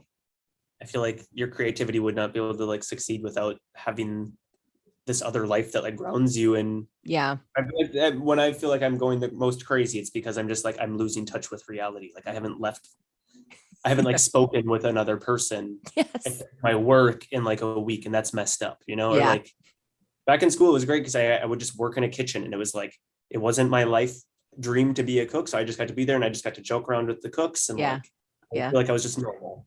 And then you come back in your work and you feel kind of like allowed to be in that weird space too. For a while I was working as like an electricity, water, and gas meter reader in Germany. So I just go and like knock from door to door at people's doors and be like, I'm from the city and I have a little fake badge and I have to go in their basement and read their meters. It was so weird because it just became this thing too, where it's like, oh, it feels like, okay, being back on level with a social normal interaction, but also of course that then kind of seeps into your work too in its own way as well. Oh, curious about this topic. Like one of the professors I had, Monica Baer, I remember she once had talked about how like in her own path, she was quite successful really early on out of school. And then I think at like, maybe like in her late 20s, she had talked about having this sense of like burnout too or something, and just decided to stop being an artist indefinitely.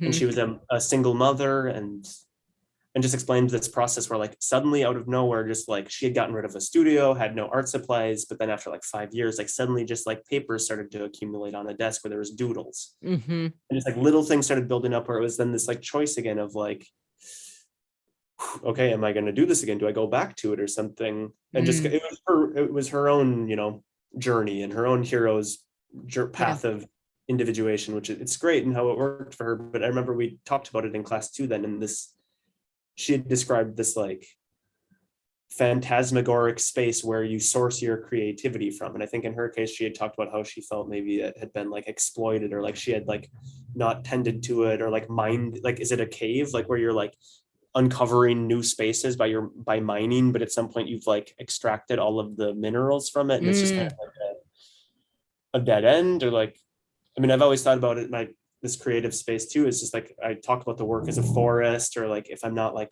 watering it or not putting it on fertile soil, it just feels like it gets like barren. And yeah, it's always interesting to run in with like friends or colleagues or something where you acknowledge that like you can see they're at this in a moment where we probably all know where you're in this like block or you're in this like phase of like, I'm not going to make anything for a couple of months, or Yeah.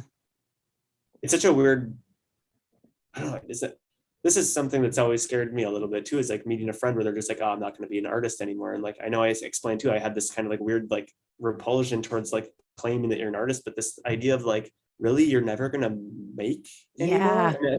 And it's not even like this sense of like, oh, I'm not going to try to be an artist as a career, but it's just like, I'm done making. And it's Yeah. like, well, like, even if I could ever decide, like, I kind of want to go and get a job as like, I could be a cop or like work as a DNA or not DNA, a DNR, like helper or something. I'd love that. But I would just, even if I was living totally isolated, I think I would still have this like eclectic weird thing going on in my garage. I know like, I would. I'm surprised when people are just like, I'm not going to make anymore. I think that's my mind explodes there. I'm like, wow, like how did you, especially if it's someone who's making good stuff, I'm just always so like, huh. How do you just stop? Hard, Yeah, I don't. Yeah. Yeah, I don't. I was thinking about even like when the pandemic happened and everybody was at home and and like I drew some really large drawings, which was strange when I think about like, how did I'd stay up really late and like just, it was a strange energy. But after a while, then that kind of waned. But then I started like not cross stitching, what's it called? Embroidery. I was like, oh, I want my hands busy. And like, it's hard to imagine not using my hands to create or make or do in some form. And yeah, when people say they're not going to be an artist, I was one of the guests for the podcast I just spoke with last week said that they told themselves like, I'm not going to be an artist. Like I'm done.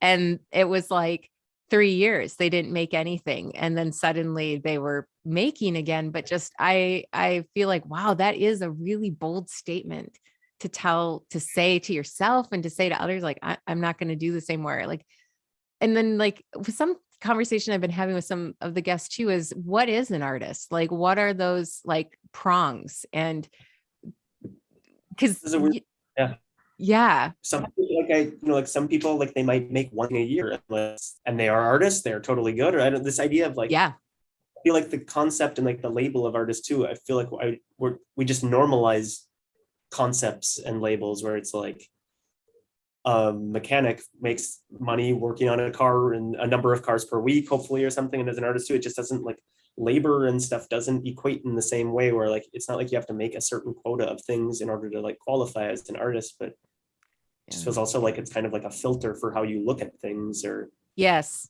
Yeah. How you relate to the world of materials and your relationship with sight and and experience. And I mean, sounds can make things happen for me in my head with what work might look like, or looking at work can elicit sounds in my head, and like, just, it's all possible. It's all through that filter. Kind of related, but not related. One thing I did want to ask you about, and we talked about it before we hit record, but I'm curious about an early art memory of like from your childhood, of like something that you can remember either having made or a process that like sort of that maybe now looking back is like, yeah, that's a moment where I remember like an artistic impulsion or impulse, not impulsion. Artistic impulsion. Yeah. I had the luxury, I guess, of having two grandmas who both like liked to paint, kind of like craft painting. Mm-hmm. But I do have quite a lot of memories of sitting with my grandma Mary, and she always would just like, when we would stay with them at the cabin, she would be pulling out watercolors, and like she was a Sunday painter taking oil classes and like doing weird paintings of like Victorian women on coastlines with paravents or something, and like mauve and taupe. But she just was like but she had a very like, I think she had studied art history too back in her time as a student, and like really always encouraged it. And I just remember her like always sitting with me and pulling out watercolors, and like she'd be painting butterflies and bunnies and little wicker baskets, and I would be painting like zombies and probably like and things, but just like this turning me on to, I think, like putting the energy into that, where I don't think it was ever seen as like an art object, but I think just like it was like showing me this like corridor and being like, you can get into this space, and like, just, do you feel good in that space? Mm-hmm. That's like early memories. I also have memories too of like, it wasn't necessarily art, but like going into the woods and accumulating bark and building my own like little wigwams or teepees. Like I think we had to do that in school. Maybe we had like a week class where we were learning about native communities, and Mm-hmm. we're encouraged to like build these things. But I just remember also never with the intent of it like being anything in particular, or like considering it as an art and craft thing, Yeah. but just this relationship towards like making and Mm-hmm. constructing, and like acknowledging that that space was really transient, and like losing yourself in that realm. Mm-hmm. uh, And that it's a way to spend yeah, your time. yeah, totally. But I Yeah. think it was always a matter of then like forgetting time. That was the key Yes. thing. I think that was like putting on a record and realizing that it had been like longst already finished, but you had been like lost in this process of doing this little Yes. drawing. Like, yeah. Yeah. That you and I were talking Yeah. before the recording too, like creative flow, like what we call flow state. Flow, And like, yeah, as a maker, I find flow state really easy to get to. And I know that that's not always the case for people, but it's just like easily I have to set alarms for everything. Like even to remember to pick my children up at the bus stop, I literally set an alarm because I won't remember to stop. Like I'll get outside now on the door. Like, I know they have to walk up the half-mile hill or else they can't get like, they literally get dropped at the bottom of the hill in the winter. So like they'd be walking up if I'm not there. It's such a cool space though to like lose your perception of time. It's like, I just recently was listening to a podcast where they were talking about flow state. Yeah, so in my free time in the studio, for the most part, I'm listening to like podcasts at the moment about Bigfoot, high strangeness, and like UFO testimonies. So getting really weird stuff going on obsessively too. But there was one where they were discussing flow state, and oh gosh, I can't remember it. It's never mind. It's going to be too much of a long tangent, I think, to go down. No, it's just a great space to ruminate in, and yeah. It is, and like I was doing a visualization with I guess you'd call her I call her my light worker, this woman that I've met throughout my life, and one time she like guided me into this space, and she's like, "What is it like in there?" And I know this will sound weird to some, but whatever. But I was like, it's like white all around, but like I can like push with my elbows and like feel the boundary moving, and like everything can happen in here. And she had described that as like the space of possibilities. And I think about that a lot in flow, is like when I'm in flow, it feels like so much is possible in that space, and it just kind of keeps coming. And like it's a really fun place to be in there. It makes me think too, or like as a on this artistic path or something, like if you start, what we were referring to it earlier, is like you start feeling like maybe even trapped in like the expectation of what your work is, or like the work that you make, and like you're not free to like do that monochrome painting, or to like make a documentary black and white film or something, because it just doesn't fit into the bandwidth of what I have up until this point established as my practice. I remember this conversation with this professor talking about the phantasmagoric space of creativity, and just like, it was really helpful for me too. Just like, I feel like my work was always like figurative or narrative, and it was such a freeing gesture then to just put like I don't know, like a photography that I made, where I'm not asserting that I'm a photographer, but by just having that object as something that I made in that same space, now everything in between these figurative paintings and that photograph there is now possible, because like that space, that relationship has been established, or now once having like some type of filmic or cinematic element, now you can like explore all of that terrain in between. It was all about just like learning how to like cast your vision far enough outside of your comfort zone too, I think. Well, and it makes it a truth. It makes it a truth. Like you are now a photographer. You're now someone who works with video in your work. And like when you make it that truth, then it does open that path, because as you said, it makes that space in between now all possible things to work in.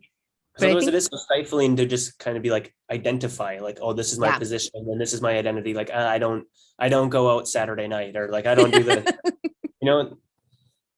And it's so, I don't know, maybe that's just something too, like as you get experience and age or something, it's just like, it's comfortable to like stay in that space or that sensible zone that you know how to, like, I have the sensibility for this scale or for Yeah. this certain type of paint. Yeah. And Well, it's always, when trapped, it's always been another great trigger is just like, get something new in the room. yeah. Oh, get Or like something new in the room. try a new medium just for the sake of it. Yeah.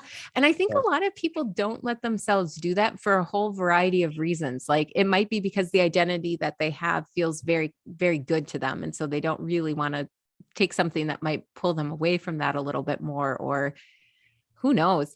But I do think I like that advice too, is to just put something new in the room. And that new thing can be a process, it can be a material, it can be a book, a reading, all those things can be pulled Yeah, I in. mean, because I know like this comes up with Clemence, my partner, often, where it's just like, oh, my, like looking back at my work, it just feels so like all over. It doesn't feel like there's a cohesion or something and like Mhm. what it looks like. And well, on the other hand too, I mean, I think there's a number of great artists who are doing all kinds of different types of artworks, but I think it's also just like you see the cohesion in like, you know, the relationship or sensibility towards how you use things or how you use them to address the world. So I also get a sense of some people being afraid to like just acknowledge like pulling something else into their practice, because it's like, no, but I am this artist or Yeah. and I don't do that, right? Yeah. Oh, I used to say I don't do so many things. And then I realized like, oh, that's so silly. Like, why do you say that? Like, it's not, you don't know. You don't do it maybe right then, but you don't know if you're going to always not do it.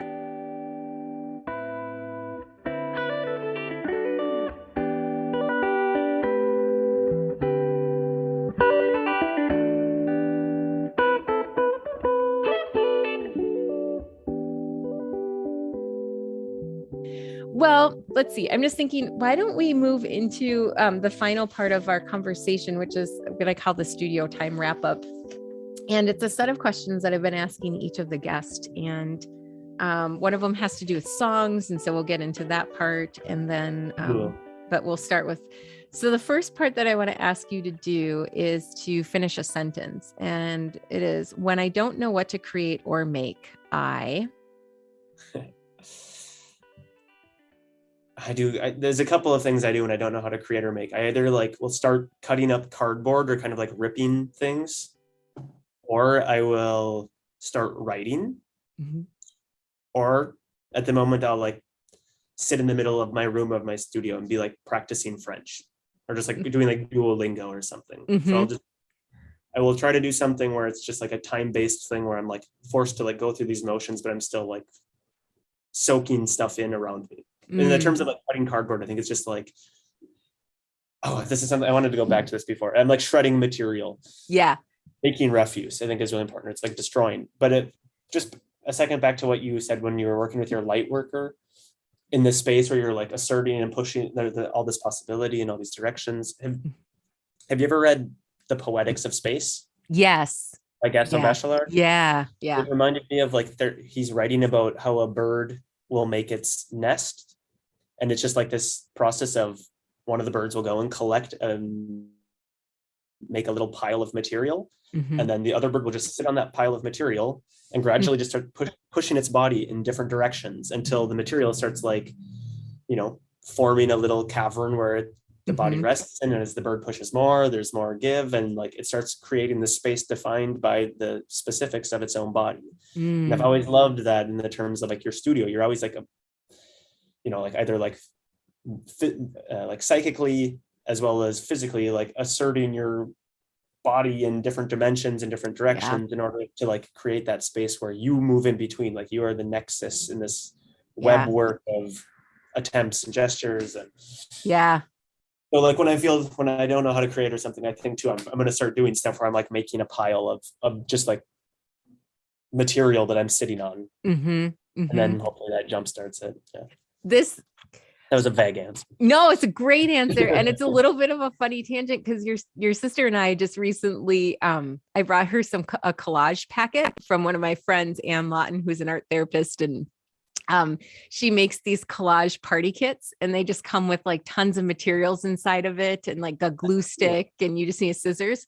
And so I brought it to your sister's house, and we were on the rug, and she just like spreads it all around her, like totally nest-like. And I'm like so controlled where I'm like, here's my sorted stack of this and this. And so you describing what you're doing is totally what she did too.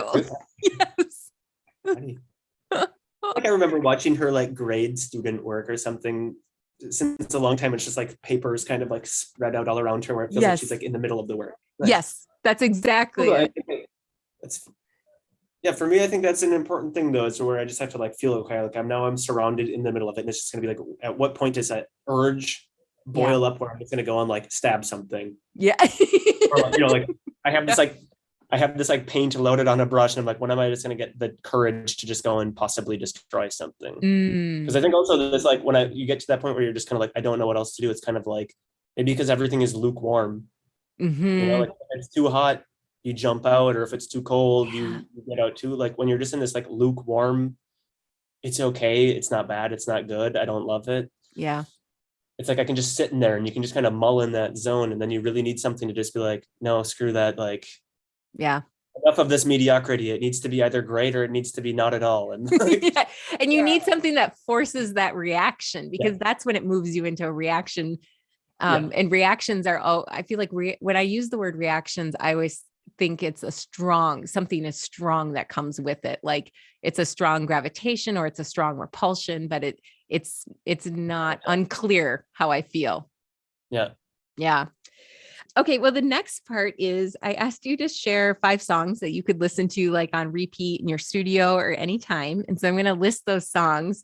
And then you said you might have another one you want to add to it or swap out. So we can do that too after I share them. So you said Sunflower River Blues by John Fahey. Is that how you say it, right? Fahey?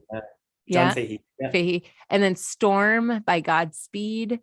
You Black Emperor, Anywhere I Lay My Head by Scarlett Johansson, Wildflowers by Tom Petty, and then Might As Well by Acetone. Yeah. And so I'm curious if you could share how these songs contribute to your creative flow. And then if you want to share that, you said there might be another song you were thinking about too. Yeah, it's a funny selection. Okay. It was. Sunflower River Blues. John Fahey is a really great guitarist, and he's kind of a pioneer in like, what is it called? Like American primitivism, maybe. And he was also a painter himself, coincidentally enough, but not known for his painting. But it's finger picking. It's kind of a revival of bluegrass, but also with this infusion of Indian, infusing this inspiration from like Indian raga. So the guitar tuning is irregular, or it'll be more like the top strings are bassy and it's more about keeping a rhythm, and then the bottom strings are picking like the melody. It's most often just instrumental and quite long, or do you know the Indian raga as a sound form from India? No. It's like this sitar where it becomes this kind of like, it just feels like it's keeping a beat, and it's kind of like this it's like a trance sound, but it sounds like bluegrass. And this song in particular, I don't know, I've taught myself guitar, but I just have been stuck only in like this weird tuning, trying to replay this song for like the past 5 years, or like playing it. That's like the only one I really want to know how to play, and I just play that when I'm also like not feeling well or something. And but together with Fahey, there's guys like Robbie Basho and Jack Rose, who are also like other figures in this music space. And Robbie Basho is the guy who I discovered first, and then got brought to Fahey. And Fahey made his own record label in like this, 70s with these guys on it. But Basho is an interesting character too, because he had this transcendental experience where I think he ate mushrooms in Colorado and went and realized he was the reincarnation of this old Japanese deceased poet Basho. And so he donned that name.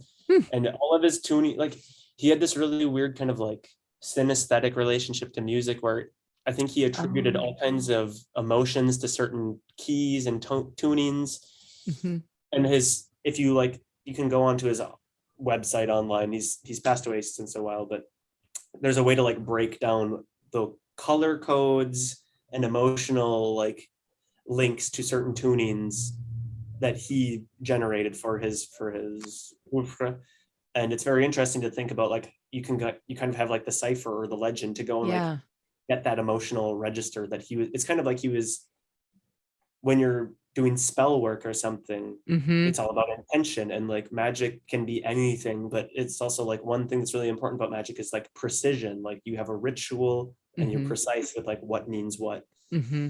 And it's really cool to like look in these guys, like how they were choosing to like use certain tunings or something in order to like evoke, Mm-hmm. not that they're trying to like manifest a demon or none of that, but it's just kind of a cool relationship towards precision. Yeah.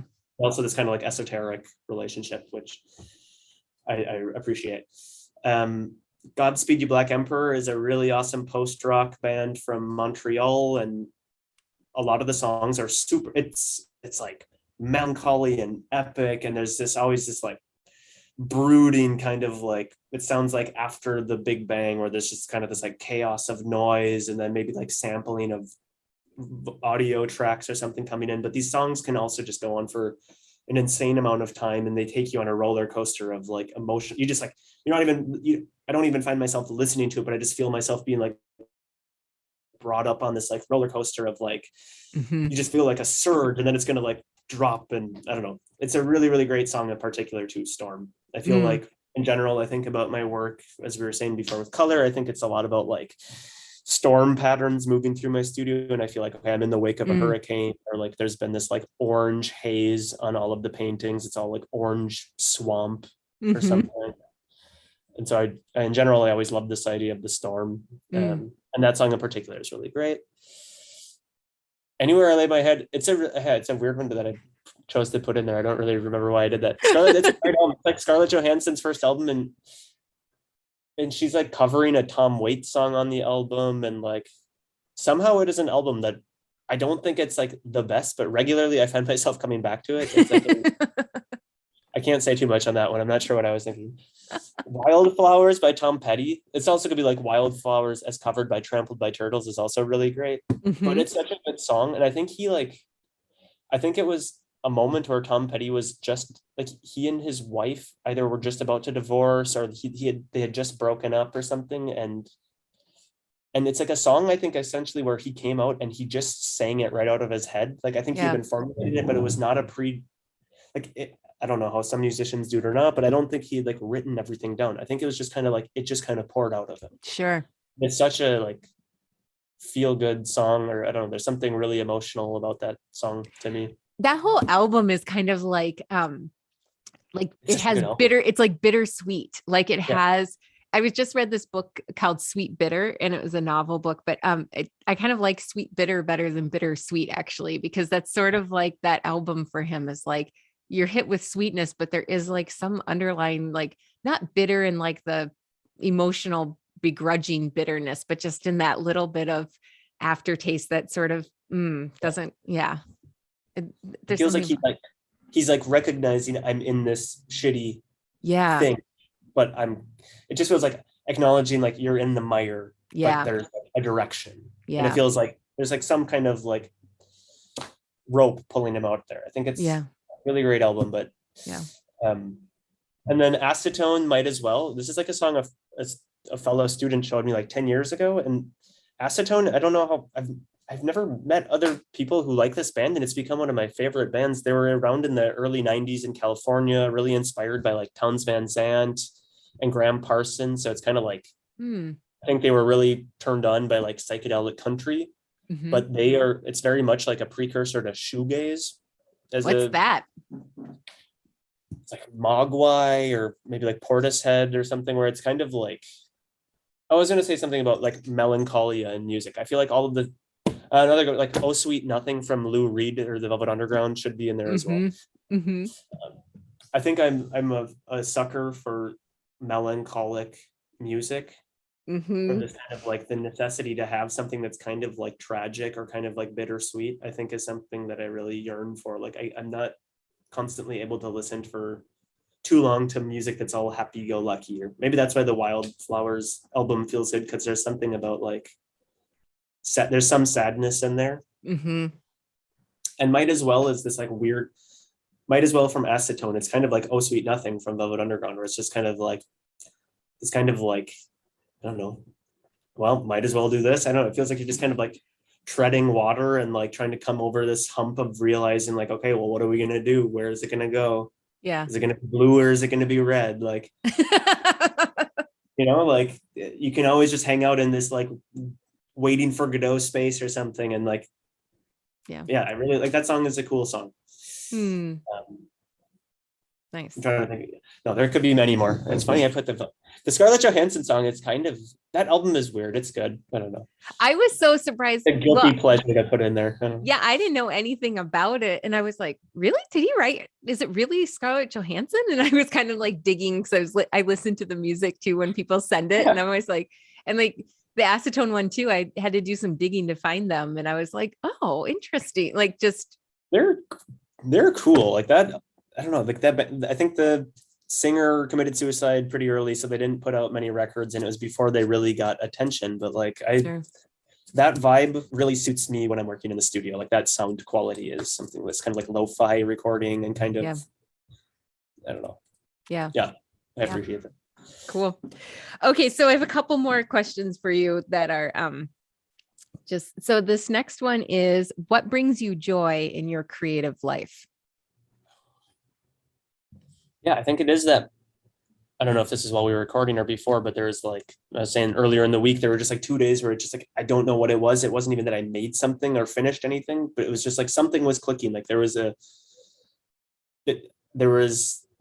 some fusion of me and like a color or a material where it was just gelling right. And like, that made me so happy. And then the following 2 or 3 days, it was just like wretched. And like, whatever I was doing wasn't working either. And like, it's so great to have these like high peaks and really deep troughs where there's moments of just like, I don't know what I'm doing, or I don't really have clarity in where the work is going, but I just feel like it feels like it's being led on a path that feels good. Like you can feel the strong wind behind you. And it's so nice when you, right. Like that's so rewarding when I feel myself as if like I was so lost, and like suddenly I feel like I'm on to something. Yeah.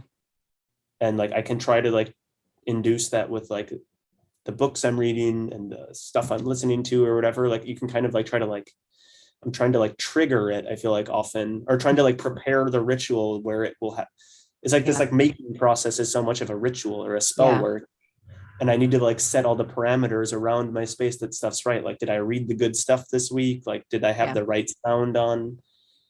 And you have all these triggers, or you're hoping it's just going to click. And then it's not something you can just induce, though. It's not we live in this world of like refresh, like it's button clicking mentality. Like, I want to feel good now. I order that and I feel good. And like, it's really rewarding that an art practice does not do that. Yeah. The majority of the time I feel wretched and I'm like not hating, but I'm just kind of like trapped. It's like, I gotta, where the heck is it going? Like, and it's so great when that happens, or the moment too, and alternatively, like the moment where you just feel like there's nothing else I can do to it. And it's not the same where it's like, I don't know what to do with it, I guess it's fine. Like not that lukewarm thing, but where you just see like, whoa, it's like my eyes like they like kind of glimmer. I don't know, it feels like it's like if you can see the object or the painting and it's like it kind of is just like shimmering or pulsing on its own, and you just feel like, okay, then I don't need to do anymore. It feels like it's its own thing, and I can comfortably never have to look at it again either. Well, maybe it's also like like on those performance shows when you're watching people get evaluated and they're always like talking about the it factor. Like there is a moment in some work in your studio. Like I can think of a piece that like, I remember when I made it, I was like, oh, there's the piece. And I like made it on my studio wall, literally at first. And then I was like, well, now you have to translate this to an object that like can go somewhere, because right now it's on your studio. It's like literally I painted on my wall, like did some things. The new art pilgrimage point to that wall. Right. So, but there's a recognition at some point where there's just like, yep, that work has the thing, like it, whatever it is. This is so weird because it's about like, says something about quality before quantity. And again, back to Zen and the art of motorcycle maintenance. Like this whole book is about trying to bridge the gap between Eastern and Western philosophy and like find their overlap and maybe the pros and cons of both. But like he kind of works his own philosophy out in the end, which focuses on the idea of quality. And quality is something pre-lingual, it's pre-quantitative. It's like, you know, what, you know, a good artwork, and you just know it from experiencing it. And as soon as you try to put it into words, like you can kind of like throw some words around it, but you're never going to exactly track why it's good. Yeah. And I think that's such a great thing too, where like when you live in that space where like that is your job, that is your career, to just try to exist and like catch fleeting glimpses of high quality. Mm-hmm. It's like you're trying to like capture a ghost or something. Like, you know, it's there, but like as soon as you see it, you can't like throw words at it to like solidify it in space, because it'll evaporate again, you know? Yeah. And I love that it's like, it's not something you can make money on, really. It's not something you can explain to everybody. It's just something that you might be lucky to experience a few times. And yeah, it's like ephemeral. It's shooting stars. Like if you happen to be looking in the right place at the right, you know, at that moment, you'll see it. And maybe the person with you will also see it, but sometimes they don't. And just that there is magic to that experience, just as there is magic. I like the word magic. I don't really think there's anything wrong. I just think it's a good word to describe something. It's so great too, even if the other person doesn't see it, then you can do like that contentedness and knowing just like, well, I don't need to convince you. Yeah. Like, I just know, like, you know that it's there now, and it's cool. Yep. Good. Yeah. Okay. One more. I just heard I recently was hearing this quote. I don't remember where, but it like, if it only takes one ghost in the world for, what is it? No, give me a second. You only need one ghost for the whole world to be haunted. Ooh. I think is really nice. Or in the same sense too of this, like, you only need it to like work once in your studio. Like that one magic moment only needs to come once in order for you to like, I think, be on that path then, or to like commit to that space.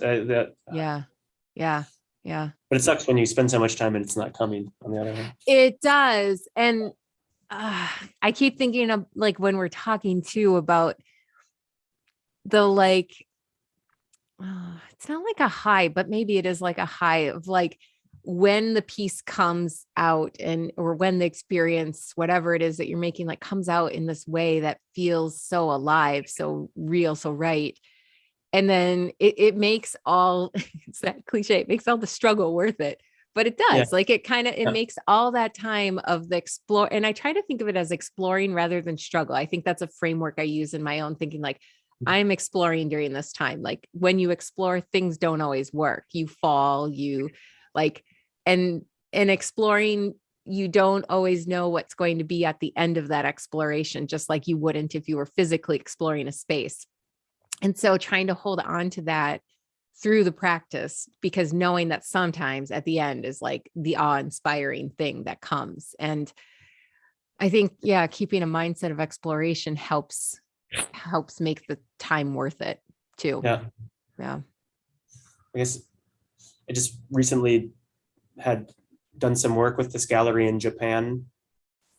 And this also was a really like rewarding moment where like, again, I get, this goes back earlier as well to like how people relate to your work. And I feel like oftentimes people might see your work and think one thing about it. And if they like it, then, you know, I'm happy or whatever, that's great.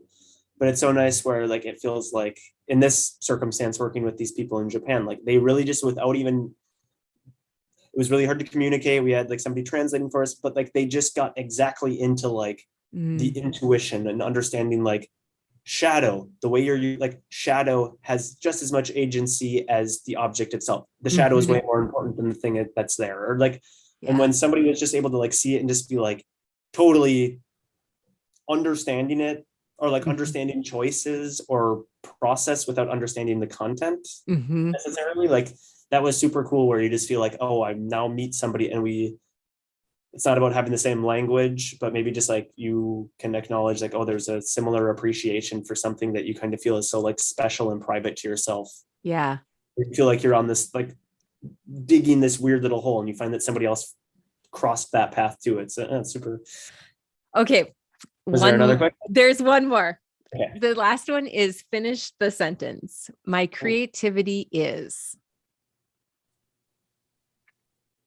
I don't remember. Did I already answer this? You did. Okay. It was really visual. Yeah. I think my creativity is gosh, I wonder what I wrote. I kind of think of it right now as like a forest or a swamp or something, though, where like there's things that are like percolating underneath and and blooming, and there's like it becomes this like ecosystem where things bloom and they rot and they fall down, and that gives new nutrients or minerals for the further growth. Mm-hmm. What else did I write? I will, but I was just thinking of reflecting on what you were saying. I like that you think of decay. You frame decay as a generative process and destruction as generative. Yeah. I think that I think that's a new way of, not a new way of thinking, but I think it's a way of thinking that's getting more attention, as it should, where before I think it was decay and destruction were viewed as negative maybe. And so I like that it's generative. What you wrote, you wrote, my creativity is a snail shell spiraling inward upon itself, or a groundhog burrowing deeper and digging through the shit and mire of the past and the nature around us in order to create new pathways and constellations. It's also a spider web of references and ideas. Oh yeah. Okay. That sounds like me. It does. It does.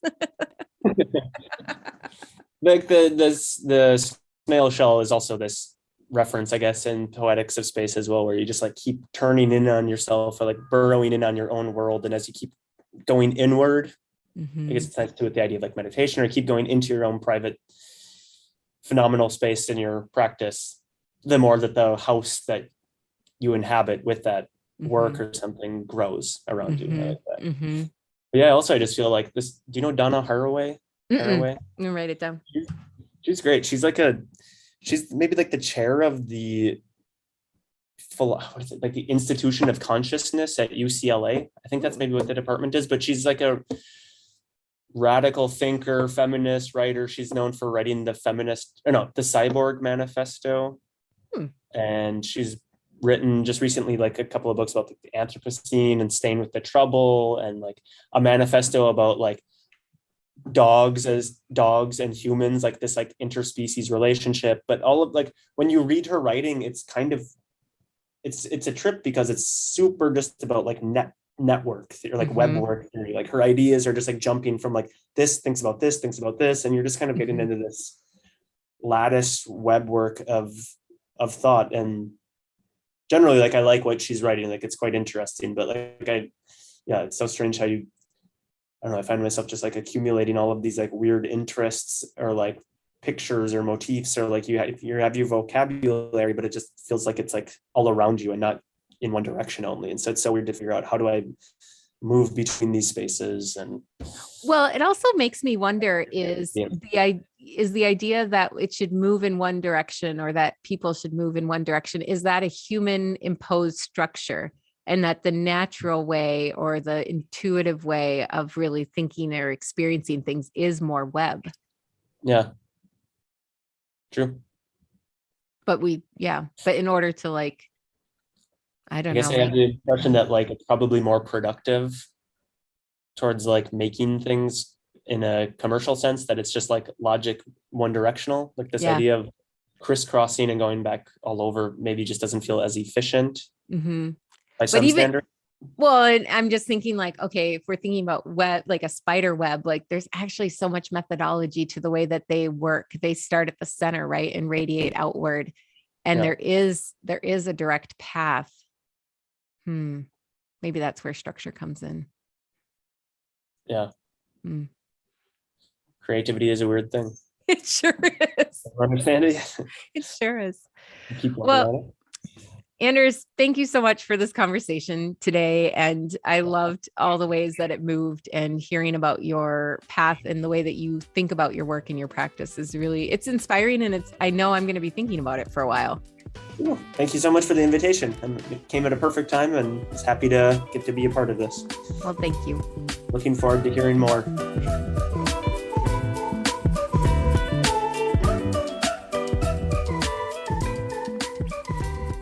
With spring on the horizon in the Northern Hemisphere, let's take some inspiration from Anders. Find a comfortable place on the floor, sofa, or wherever. Spread some papers, cardboard, or fabric around yourself, making a nest of supplies. Start cutting, gluing, or sewing. Make a playful collage. Weave your own narrative through color or imagery. Ready for more? Or feeling a little stuck in your creative work? Get something new in your room. Try a new media, new process, or read something new. Or if you're feeling really brave, invite a couple trusted friends to look at your work and ask them to give you 3 words they think of when looking at your art. Take some time to reflect on those words.